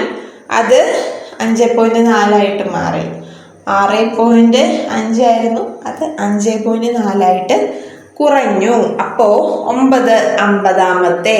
1991 കാർഗിൽ യുദ്ധം. 2001 SSA സർവശിക്ഷ അഭിയാൻ. 1998 കാർഗിൽ യുദ്ധത്തിന് തൊട്ട് മുമ്പ് കുടുംബശ്രീ വന്നു. 1998 മെയ് 17 കുടുംബശ്രീ ദിനം. 6.5 ലക്ഷ്യമിട്ട വളർച്ചാ നിരക്ക് 5.4 ചുരുങ്ങി. 10ാം പഞ്ചവത്സര പദ്ധതി 2002 മുതൽ 2007 വരെ. സമ്പൂർണ്ണ വളർച്ചയാണ് ലക്ഷ്യമിട്ടത്. ആസൂത്രിത GDP വളർച്ചാ നിരക്ക് 8%. ആസൂത്രിത GDP വളർച്ചാ നിരക്ക് 8%. കേരള മോഡൽ എന്നറിയപ്പെടുന്നത് 10ാം പഞ്ചവത്സര പദ്ധതിയാണ്. അപ്പോൾ 10ാമതെയൊക്കെ ഉള്ളത് കേരളത്തിലാണ്. എന്തെങ്കിലുമൊക്കെ വെച്ചിട്ട് ലിങ്ക് ചെയ്യുക. കേരള മോഡല് 10ാം പഞ്ചവത്സര പദ്ധതി. 2002 മുതൽ 2007 വരെയായിരുന്നു 10ാം പഞ്ചവത്സര പദ്ധതി. ദാരിദ്ര്യ നിർമ്മാർജ്ജനം, 80 ദശലക്ഷം ആളുകൾക്ക് തൊഴിൽ സൃഷ്ടിക്കൽ, പ്രാദേശിക അസമത്വങ്ങൾ കുറയ്ക്കൽ എന്നിവയ്ക്ക് ശ്രദ്ധ കേന്ദ്രീകരിച്ചു. പിന്നെ MGREGA തൊഴിലുറപ്പ് പദ്ധതി 2005. വിവരാവകാശ നിയമം 2005. പിന്നെ ജൻഡ്രം നഗരവികസന ദൗത്യം അതും 2005. ഇതിൽ വിവരാവകാശ നിയമം ഒക്ടോബർ 12, 2005 ഓർക്കാം. ഒക്ടോബർ 12, 2005. ഇനി 11ാം പഞ്ചവത്സര പദ്ധതി 2007 മുതൽ 2012 വരെയായിരുന്നു 11ാം പഞ്ചവത്സര പദ്ധതി. ഇതിനെ ഇന്ത്യയുടെ വിദ്യാഭ്യാസ പദ്ധതി എന്ന് അറിയപ്പെടുന്ന പദ്ധതിയാണ്. പിന്നെ ഇതിൻ്റെ ഉള്ളിലാണ് നമ്മൾ ആധാർ പദ്ധതി 2010 സെപ്റ്റംബർ 29 പ്രധാനമന്ത്രി മൻമോഹൻ സിംഗ് ഉദ്ഘാടനം ചെയ്ത പദ്ധതിയായിരുന്നു 11ാം പഞ്ചവത്സര പദ്ധതി. അപ്പോൾ ഇതിൽ ആധാർ പദ്ധതി 2010 സെപ്റ്റംബർ 29 കൈവരിച്ച ഇത് 8%. ലക്ഷ്യം വെച്ചത് 9%. പിന്നെ ആം ആദ്മി ബീമ യോജന. പിന്നെ ഏറ്റവും കൂടുതൽ ശരാശരി വളർച്ചാ നിരക്ക് കൈവരിച്ചത്. ഇപ്പോൾ ഇത് കുറവാണെങ്കിലും ലക്ഷ്യം 9 ആണെങ്കിലും കൈവരിച്ചത് 8 ആണെങ്കിൽ കൂടി ഇതുവരെ ഉണ്ടായതിൽ ഏറ്റവും കൂടുതൽ വളർച്ചാ നിരക്ക് ഉണ്ടായതും കൂടിയാണ് 11ാം പഞ്ചവത്സര പദ്ധതി. നമുക്ക് ലാസ്റ്റ് ആയിട്ടുള്ളത് 2012 മുതൽ 2017 വരെ ഉണ്ടായിരുന്ന പഞ്ചവത്സര പദ്ധതിയാണ് 12ാം പഞ്ചവത്സര പദ്ധതി. അവസാന പഞ്ചവത്സര പദ്ധതി വേഗതയേറിയതും ഉൾക്കൊള്ളുന്നതും സുസ്ഥിരവും വളർച്ചയിൽ ശ്രദ്ധ കേന്ദ്രീകരിച്ചതുമാണ് 12ാം പഞ്ചവത്സര പദ്ധതി. ലക്ഷ്യമിട്ട വളർച്ചാ നിരക്ക് 9%. പിന്നെ ഇതിനെ ദേശീയ വികസന കൗൺസിൽ 8% അംഗീകരിച്ചു. ഇനി സുസ്ഥിര വികസനമായിരുന്നു എൻ്റെ ലക്ഷ്യം എന്ന് പറഞ്ഞിട്ട്. അപ്പം അതെന്താണെന്ന് നോക്കാം. വരും തലമുറയ്ക്ക് അവരുടെ ആവശ്യങ്ങൾ നിറവേറ്റാനുള്ള കഴിവിൽ കുറവ് വരാതെ ഇന്നത്തെ തലമുറ അവരുടെ ആവശ്യങ്ങൾ നിറവേറ്റുന്ന സമീപനമാണ് സുസ്ഥിര വികസനം. അപ്പോൾ ഇത് ഐക്യരാഷ്ട്ര സംഘടന നിയമിച്ച ബ്രെഡ് ലാൻഡ് കമ്മീഷന്റെ നിർവചനമാണ്. അതായത് വരാൻ പോകുന്ന തലമുറക്ക് അവരുടെ ആവശ്യങ്ങളൊക്കെ നിറവേറ്റാൻ കഴിയും വിധത്തിൽ ഇന്നത്തെ തലമുറ വരും തലമുറക്ക് വേണ്ടിയിട്ട് ആവശ്യങ്ങൾ നിറവേറ്റുന്ന അവർക്കും കൂടി ബാക്കി വെച്ചുകൊണ്ട് അവരുടെ ആവശ്യങ്ങൾ നിറവേറ്റുന്ന, ഇന്നത്തെ തലമുറ ആവശ്യങ്ങൾ നിറവേറ്റുന്ന സമീപനമാണ് സുസ്ഥിര വികസനം. പ്രകൃതി വിഭവങ്ങൾ ഒരു തലമുറക്ക് മാത്രം അനുഭവിക്കാനുള്ളതല്ല, വരും തലമുറക്ക് കൂടി അവകാശപ്പെട്ടതാണ് എന്നതാണ് സുസ്ഥിര വികസനത്തിന്റെ കാതൽ. ഇതിനെക്കുറിച്ച് പഠിക്കാൻ വേണ്ടിയിട്ട് സ്ഥാപിച്ച കമ്മീഷനാണ് ബ്രെഡ്ലാൻഡ് കമ്മീഷൻ അല്ലെങ്കിൽ ഹാർലൻ ബ്രെഡ്ലാൻഡ് കമ്മീഷൻ.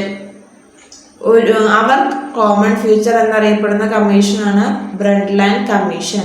അവർ കോമൺ ഫ്യൂച്ചർ. മാനവമുഖമുള്ള പരിസ്ഥിതിക്ക് ആഘാതമേൽപ്പിക്കാത്ത ഒരു വികസന സമീപനമാണ് സുസ്ഥിര വികസനം. അതിൻ്റെ പ്രധാന ലക്ഷ്യങ്ങൾ പാരിസ്ഥിതിക ലക്ഷ്യങ്ങൾ, സാമ്പത്തിക ലക്ഷ്യങ്ങൾ, സാമൂഹിക ലക്ഷ്യങ്ങൾ. കേരള സംസ്ഥാന ആസൂത്രണ ബോർഡ് 1950 ദേശീയ ആസൂത്രണ കമ്മീഷൻ സ്ഥാപിതമായി. പക്ഷേ കേരളത്തിലൊരു ആസൂത്രണ ബോർഡ് വന്നത് 1967. ഇത് തൊട്ട് മുമ്പ് നമ്മൾ ഇത്ര നേരം പഠിച്ചു നിർത്തിയത് ദേശീയ ആസൂത്രണ ബോർഡുമായിട്ട് ബന്ധപ്പെട്ട പഞ്ചവത്സര പദ്ധതികളായിരുന്നു. ഇനി നമുക്ക് കേരള സംസ്ഥാന ആസൂത്രണ ബോർഡ് ചെറുതായിട്ടൊന്ന് ഓടിച്ചു നോക്കാം. ഇനി അടുത്തത് 1967 ഇത് വന്നത്. ഒരു വൈസ് ചെയർമാൻ, പിന്നെ പ്രധാന മേഖല കൈകാര്യം ചെയ്യുന്ന അംഗങ്ങൾ, പാർട്ട് ടൈം അംഗങ്ങൾ എന്നിവരടങ്ങുന്ന ബോർഡിന്റെ ചെയർമാനായിട്ട് മുഖ്യമന്ത്രിയാണുള്ളത്. ചീഫ് സെക്രട്ടറിയും ധനകാര്യ വകുപ്പ് സെക്രട്ടറിയും ബോർഡിലെ സ്ഥിരം ക്ഷണിതാക്കളാണ്. പ്ലാനിംഗ് ബോർഡ് വിവിധ പ്രവർത്തനങ്ങൾ ഏകോപിപ്പിക്കുകയും 7 പ്രധാന വിഭാഗങ്ങളുടെ വികസനത്തിന് സംരംഭങ്ങൾ നയിക്കുകയും ചെയ്യുന്നു. നിലവിലെ ചെയർമാൻ VK രാമചന്ദ്രനാണ്. അത് ഓർത്താൽ മതി. നമ്മുടെ കേരള ആസൂത്രണ ബോർഡിന്റെ നിലവിലെ ചെയർമാൻ VK രാമചന്ദ്രനാണ്. പിന്നെ സംസ്ഥാനത്തിന് വികസന പദ്ധതികൾ തയ്യാറാക്കുക, പഠനത്തിലൂടെ സംസ്ഥാനത്തിന്റെ സാമ്പത്തിക സ്ഥിതി തുടർച്ചയായി വിലയിരുത്തുക എന്നിവയ്ക്കാണ് ആസൂത്രണ ബോർഡിന്റെ ചുമതല.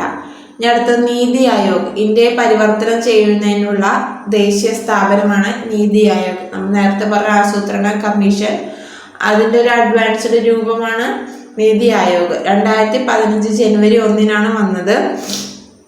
പിന്നെ മുൻകാല ആസൂത്രണ കമ്മീഷനെ മാറ്റി സ്ഥാപിക്കുന്ന ഇന്ത്യൻ ഗവൺമെന്റിന്റെ ഒരു premium think tank പോളിസിയാണ് NITI Aayog എന്ന് അറിയപ്പെടുന്നത്.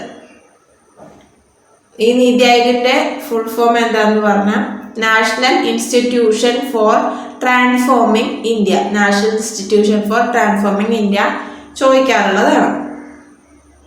സഹകരണ ഫെഡറലിസത്തിന്റെ ആത്മാവിനെ ഉൾക്കൊള്ളുന്ന ഒരു സംഭവമാണ് നീതി ആയോഗ്.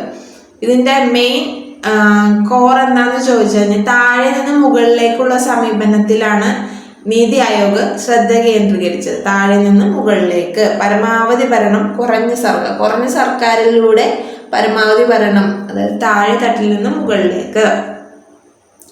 ഈ ഇന്ത്യൻ ആസൂത്രണ കമ്മീഷന് പകരമായിട്ട് 2015 ജനുവരി 1 അജയ് ചിബ്ബാറിന്റെ അഭിപ്രായത്തില് ഇന്ത്യക്ക് വേണ്ടിയിട്ടുള്ള ചിന്താ കേന്ദ്രമായിട്ട് നിലവിൽ വന്ന സ്ഥാപനമാണ് നീതി ആയോഗ്. അപ്പൊ ചിന്താ കേന്ദ്രം എന്നുള്ള അഭിപ്രായം അജയ് ചിബ്ബാറിന്റെ അതായിരുന്നു.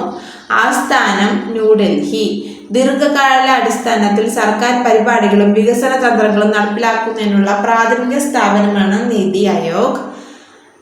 പിന്നെ ഇതിന്റെ ആദ്യത്തെ യോഗം നിലവിൽ വന്നത് ജനുവരി 1 ഫെബ്രുവരി 8 ആദ്യത്തെ യോഗം. ഈ ആദ്യത്തെ യോഗത്തിൽ ഉണ്ടായിരുന്ന ആ ഒരു സംഘത്തിനെ ടീം ഇന്ത്യ എന്ന് വിളിക്കുന്നു. പിന്നെ ഇതിന്റെ പ്രധാന സ്ഥാനങ്ങൾ ചെയർപേഴ്സൺ ഇന്ത്യയുടെ പ്രധാനമന്ത്രി, വൈസ് ചെയർപേഴ്സൺ പ്രധാനമന്ത്രി നിയമിക്കുന്ന ഒരു വ്യക്തിയായിരിക്കും. ഭരണസമിതി എല്ലാ സംസ്ഥാനങ്ങളിൽ നിന്നും കേന്ദ്രഭരണ പ്രദേശങ്ങളിൽ നിന്നും മുഖ്യമന്ത്രിമാരെയും കേന്ദ്രഭരണ പ്രദേശങ്ങളിൽ ലഫ്റ്റനന്റ് ഗവർണർമാരെയും ഉൾപ്പെടുത്തുന്നു.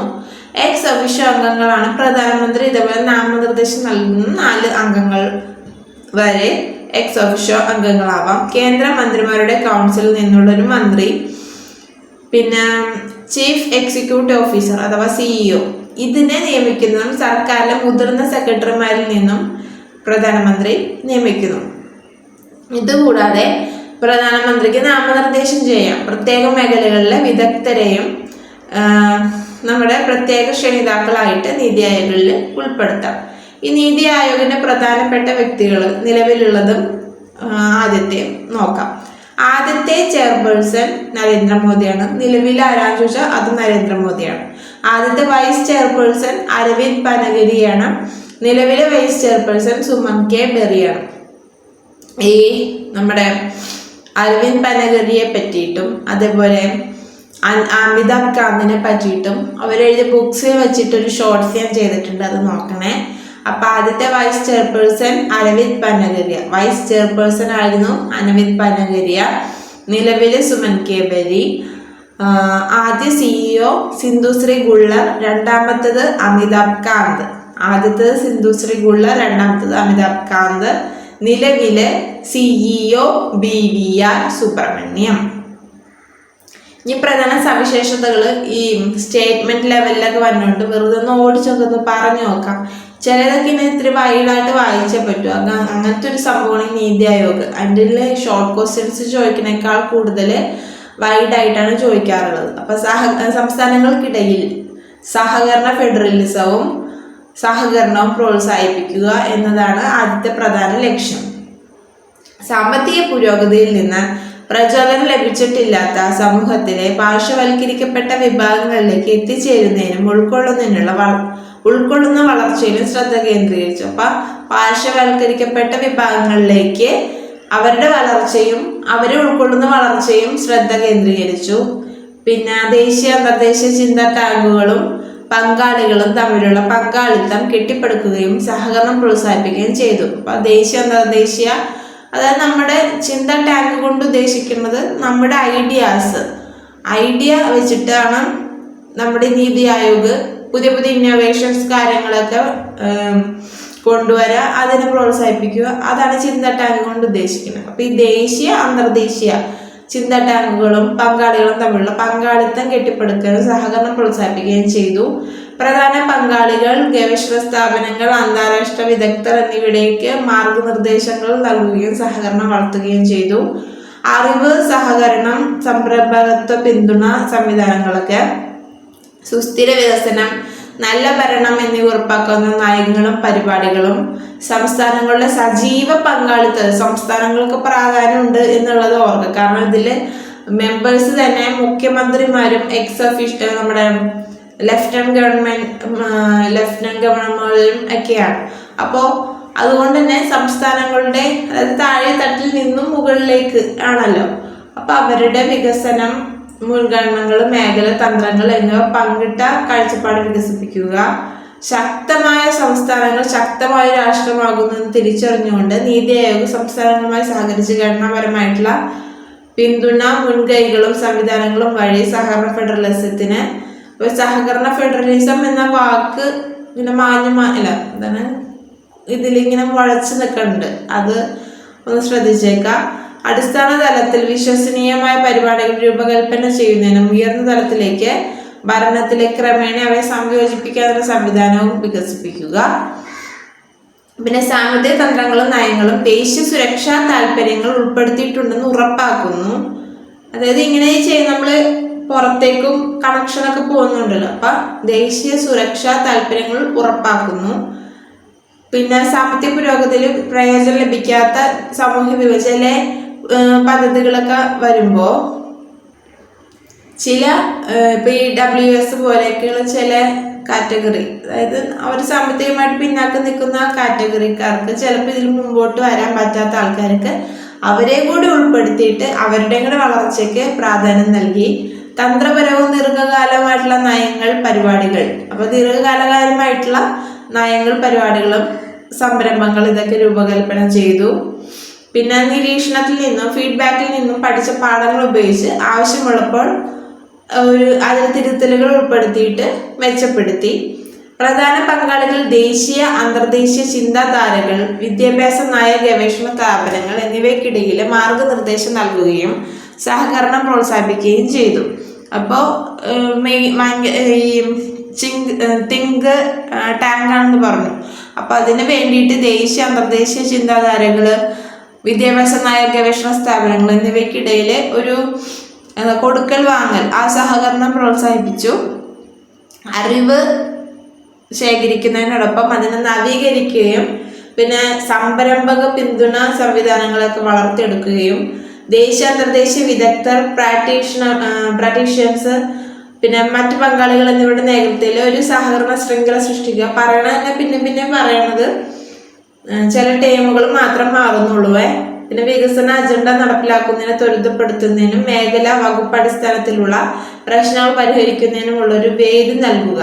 അപ്പൊ ഇങ്ങനത്തെ ഓരോ മേഖലയിലുള്ള പ്രശ്നങ്ങൾ പരിഹരിക്കുന്നതിന് വേണ്ടിയിട്ട് അതിനെപ്പറ്റി സംസാരിക്കാൻ വേദികൾ നൽകി. ഇത് ഞാൻ ഒഫീഷ്യൽ സൈറ്റിൽ നിന്ന് തർജ്ജമ ചെയ്തെടുത്തുകൊണ്ട് വന്നതാണ്. ഇപ്പൊ ചില വാക്കുകളൊക്കെ കേൾക്കുമ്പോൾ ഒരു ക്ലാരിറ്റി കുറവുണ്ടാവും.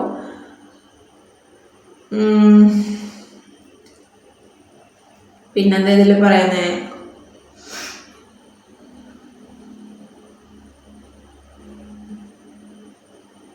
ആവശ്യമായ വിഭവങ്ങൾ തിരിച്ചറിയുകയും അവയെ വിജയ സാധ്യതയും വിതരണ വ്യാപ്തിയും ശക്തിപ്പെടുത്തുകയും ചെയ്യുന്നതിനുൾപ്പെടെയുള്ള പരിപാടികൾ, സംരംഭങ്ങളുടെയും നടത്തിപ്പ് സജീവമായി നിരീക്ഷിക്കുകയും വിലയിരുത്തുകയും ചെയ്യുക.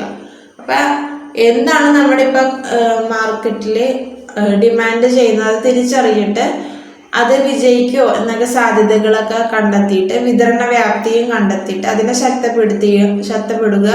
ശക്തിപ്പെടുത്തിയിട്ട് അതിനു വേണ്ടിയുള്ള സംരംഭങ്ങൾ തുടങ്ങുക. ആ സംരംഭങ്ങളെ സജീവമായിട്ട്, അതായത് എപ്പോഴും ആക്റ്റീവായിട്ട് നിരീക്ഷിക്കുകയും വിലയിരുത്തുകയും അപ്ഡേറ്റ് ചെയ്യുകയും ചെയ്യുക. ഇതൊക്കെയാണ് നീതി ആയോഗിൻ്റെ ചുമതലകൾ.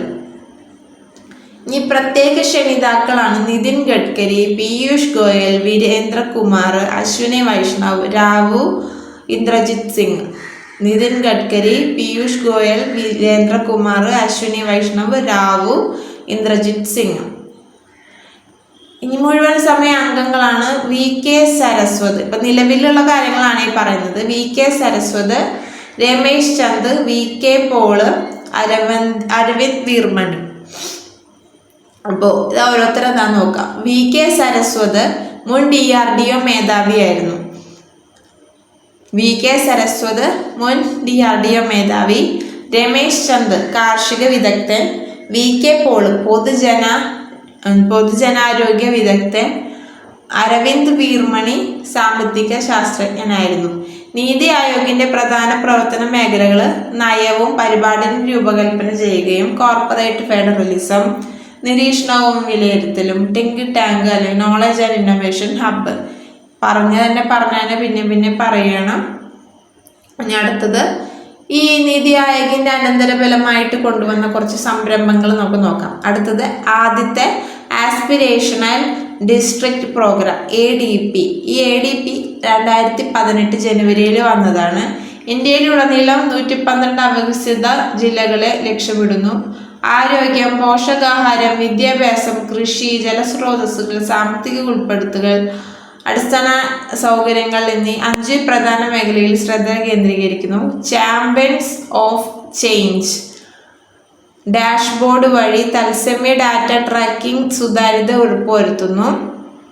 2025 മുതൽ ബാസ്തർ ഛത്തീസ്ഗഡ്, ബാരൻ രാജസ്ഥാൻ തുടങ്ങിയ ജില്ലകളിലെ ആരോഗ്യ വിദ്യാഭ്യാസ മെട്രിക്സുകളിൽ ഗണ്യമായ പുരോഗതി കൈവരിച്ചിട്ടുണ്ട്. അപ്പം ജില്ലകൾ നമ്മുടെ വികസനം ഇല്ലാത്ത ജില്ലകൾ എടുത്തുകൊണ്ട് വന്നിട്ട് ഇന്ത്യയിലുടനീളം ഒരു 112ഓളം അവികസിത ജില്ലകളുണ്ട്. അപ്പം അതിൻ്റെ വികസനം ലക്ഷ്യമിട്ടുകൊണ്ടുള്ളതാണ് ആസ്പിരേഷണൽ ഡിസ്ട്രിക്ട് പ്രോഗ്രാം. ആരോഗ്യം, പോഷകാഹാരം, കൃഷി, പിന്നെ ജലസ്രോതസ്സുകൾ, സാമ്പത്തിക ഉൾപ്പെടുത്തലുകൾ, അടിസ്ഥാന സൗകര്യങ്ങൾ വികസിപ്പിക്കൽ എന്നീ മേഖലകളിലൊക്കെ ശ്രദ്ധ കേന്ദ്രീകരിക്കുന്നു. ഇനി അടുത്തത് അടൽ ഇന്നൊവേഷൻ മിഷൻ അല്ലെങ്കിൽ AMM. സ്റ്റാർട്ടപ്പുകളാണ് സ്കൂളുകളിലെ അടൽ തിങ്കറിംഗ് ലാബുകൾ. സ്റ്റാർട്ടപ്പുകൾക്കായിട്ടുള്ള ഒരു സംഭവമാണ്. അപ്പം അടൽ ന്യൂ ഇന്ത്യ ചലഞ്ചുകൾ എന്നീ സംരംഭങ്ങളിലൂടെ AIM നവീകരണവും സംരംഭകത്വവും വളർത്തുന്നു. 2025ഓടെ 10,000-ലധികം ITLകൾ സ്ഥാപിതമായി. ഇവ STEM വിദ്യാഭ്യാസത്തിന് വിദ്യാർത്ഥികളെ ഉൾപ്പെടുത്തി. അതേസമയം ആരോഗ്യ സംരക്ഷണം, ശുദ്ധ ഊർജം തുടങ്ങിയ മേഖലകളിൽ 100-ലധികം സ്റ്റാർട്ടപ്പുകളെ AIC പിന്തുണച്ചിട്ടുണ്ട്. അപ്പോൾ ഈ അഡൽ ടിങ്കറിംഗ് ലാബുകൾ സ്കൂളുകളിൽ സ്ഥാപിക്കുന്ന ഒരു സംഭവമാണ്. ഇതിൽ നിന്നും എന്താ പറയുക സ്റ്റെം വിദ്യാഭ്യാസത്തിന് വിദ്യാർത്ഥികളെ ഉൾപ്പെടുത്തി. അതായത് ന്യൂ ഐഡിയകളൊക്കെ വെച്ചിട്ട് ഇവരിൽ തന്നെ സംരംഭകത്വ കഴിവുകൾ വികസിപ്പിക്കാൻ വേണ്ടിയിട്ട് 2025 10,000-ഓളം ഈ എന്താ പറയുക അഡൽട്ട് തിങ്കറിങ് ലാബുകൾ വന്നിട്ടുണ്ടായിരുന്നു.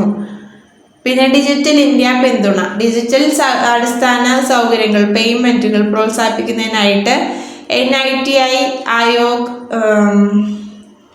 ഇലക്ട്രോണിക്സ് IT മന്ത്രാലയവുമായി സഹകരിച്ച് ഡിജിറ്റൽ ഭരണം മെച്ചപ്പെടുത്താനായിട്ട് national health stack, India stack തുടങ്ങിയ സംരംഭങ്ങൾക്ക് ഇത് നേതൃത്വം നൽകി. അപ്പോൾ ഇന്ത്യയിൽ ഡിജിറ്റലാക്കാൻ പറ്റുന്ന എല്ലാ സംഭവങ്ങളും ഡിജിറ്റലൈസ് ചെയ്ത ഒരു പദ്ധതിയാണ് ഡിജിറ്റൽ ഇന്ത്യ പിന്തുണ. 2021 ഡിജിറ്റൽ ബാങ്കുകൾ ലൈസൻസിങ്ങിനും നിയന്ത്രണ സംവിധാനങ്ങൾക്കുള്ള നിർദ്ദേശം എന്ന റിപ്പോർട്ട് ഫിൻടെക് നവീകരണത്തിനായിട്ട് ഒരു പ്രേരണ പ്രതിഫലിപ്പിക്കുന്നു. അപ്പോൾ 2021 ആ ഒരു കാലഘട്ടത്തിൽ വന്നതാണ് നമ്മുടെ ഡിജിറ്റൽ ഇന്ത്യ എന്നുള്ള സംഭവം. നമ്മുടെ ഡിജിറ്റൽ അടിസ്ഥാന സൗകര്യങ്ങൾ പേയ്മെൻറ്റ് ഇതൊക്കെ പ്രോത്സാഹിപ്പിക്കാൻ വന്ന ഒരു പദ്ധതിയാണ്. ഇനി സുസ്ഥിര വികസനവും കാലാവസ്ഥ നടപടികൾ. പുനരുപയോഗിക്കാവുന്ന ഊർജ ചലനവും പ്രോത്സാഹിപ്പിക്കുന്ന ഇന്ത്യയുടെ ഊർജ പരിവർത്തന ശ്രമങ്ങൾക്ക് നീതി ആയോഗ് നേതൃത്വം നൽകി. ദേശീയ ഊർജ കാലാവസ്ഥ മോഡലിംഗ്, സീറോ മിഷൻ വെഹിക്കിൾസ് ഇതൊക്കെ ഇതിൻ്റെ തിങ്ക് ടാങ്കിൽ നിന്നും വന്ന ആശയങ്ങളാണ്. 2022 സംസ്ഥാന ഊർജ കാലാവസ്ഥ സൂചികയും ആരംഭിച്ചു. അപ്പോൾ ഊർജ കാലാവസ്ഥ സൂചിക വന്നത് 2022 ഇനി അടുത്തത് സ്ത്രീ ശാക്തീകരണം. സ്ത്രീകൾ ഇന്ത്യയെ പരിവർത്തനം ചെയ്യുന്നു. ബേട്ടി ബച്ചാവോ ബേട്ടി പഠാവോ ക്യാമ്പയിൻ തുടങ്ങിയ പരിപാടികൾ ലിംഗ സമത്വത്തിൽ ശ്രദ്ധ കേന്ദ്രീകരിക്കുന്നു. 2023 വനിതാ സംരംഭകത്വ പ്ലാറ്റ്ഫോം സ്ത്രീകൾ നയിക്കുന്ന സ്റ്റാർട്ടപ്പുകളെ മെന്റർഷിപ്പും ധനസഹായവും ഉപയോഗിച്ച് പിന്തുണയ്ക്കുന്നു. ഇനി അടുത്തത് നമ്മുടെ ഈ ആസൂത്രണ കമ്മീഷനായിട്ടൊരു താരതമ്യം. ആസൂത്രണ കമ്മീഷൻ 1950 സ്ഥാപിതമായത് നമ്മൾ ഓൾറെഡി പറഞ്ഞു. ഇത് നീതി ആയോഗുമായിട്ടുള്ളൊരു മാറ്റം എങ്ങനെയായിരുന്നു നോക്കാം. സമീപനം. ആസൂത്രണ കമ്മീഷൻ ഒരു ടോപ്പ് ഡൗൺ പഞ്ചവത്സര മാതൃകയായിരുന്നു. നീതി ആയോഗ് താഴെ നിന്നും മുകളിലേക്കായിരുന്നു. പിന്നെ മുൻകാലങ്ങളിൽ അനുവദിച്ച ഫണ്ടുകളും നിയന്ത്രിത സംസ്ഥാന പദ്ധതികളും ആയിരുന്നു. ധനകാര്യ മന്ത്രാലയവുമായി പിന്നെ സംസ്ഥാന സർക്കാരുമായിട്ട് യോജിച്ച് സാമ്പത്തിക അധികാരമില്ലാതെ നീതി ആയോഗ് ഉപദേശം നൽകുന്ന ഒരു സൗകര്യം നൽകുന്നുണ്ട്. ഇപ്പോൾ മുമ്പ് എങ്ങനെയെന്ന് വെച്ച് കഴിഞ്ഞാൽ ഫണ്ടുകളും നിയന്ത്രിതമായിട്ട് സംസ്ഥാന പങ്കാളിത്തമാണ് ഉണ്ടായിരുന്നത്. ഇപ്പോൾ എങ്ങനെയാണെന്ന് വെച്ച് കഴിഞ്ഞാൽ നീതി ആയോഗ് ഉപദേശം കൊടുത്ത് സാമ്പത്തിക അധികാരമില്ലാതെ സംസ്ഥാന സർക്കാരുകൾക്കും ധനകാര്യ മന്ത്രാലയവുമായിട്ട് യോജിച്ച് പോകുന്നു. പിന്നെ വഴക്കം എത്രത്തോളം ഫ്ലെക്സിബിൾ ആണെന്നുള്ളത്. അപ്പം നീതി ആയോഗ് ചടുലമായ ചട്ടക്കൂട് ആസൂത്രണ കമ്മീഷന്റെ കർക്കശവും കേന്ദ്രീകൃതവുമായിട്ടുള്ള ഘടനയെ വ്യത്യാസപ്പെട്ടിരിക്കുന്നു. ഇത് സാമ്പത്തികവും സമൂഹവുമായിട്ട് മാറ്റങ്ങൾ വേഗത്തിൽ പൊരുത്തപ്പെടാൻ അനുവദിക്കുന്ന ഒരു ഫ്ലെക്സിബിൾ ആയിട്ടുള്ളൊരു സംഭവമാണ് നീതി ആയോഗ്. സഹകരണ ഫെഡറലിസം. ആസൂത്രണ കമ്മീഷന്റെ ഏകപക്ഷീയമായ സമീപത്തിൽ നിന്ന് വ്യത്യസ്തമായിട്ട് നീതി ആയോഗ് അതിൻ്റെ ഭരണസമിതിയും പ്രാദേശിക കൗൺസിലുകളും കാണുന്നത് പോലെ സംസ്ഥാന പങ്കാളിത്തത്തിന് കൂടെ മുൻഗണന നൽകുന്നു. അപ്പം ഇത്രയേ ഉള്ളൂ നമ്മളിന്ന് നമ്മുടെ പഞ്ചവത്സര പദ്ധതി തുടങ്ങുന്നതിന് മുൻപുള്ള ഹിസ്റ്ററി, പഞ്ചവത്സര പദ്ധതി, കേരള ആസൂത്രണ കമ്മീഷൻ, നീതി ആയോഗ് ഇത്തരം കാര്യങ്ങളാണ് പറഞ്ഞു പോയേക്കുന്നത്. എന്തെങ്കിലും സംശയമോ അല്ലെങ്കിൽ എന്തെങ്കിലും തെറ്റോ ഉണ്ടെങ്കിൽ അത് ചൂണ്ടിക്കാണിക്കുക. മനസ്സിലായി എന്ന് ഞാൻ വിചാരിക്കുന്നു. അപ്പോൾ അടുത്ത ക്ലാസ്സായിട്ട് വരാം. Thank you.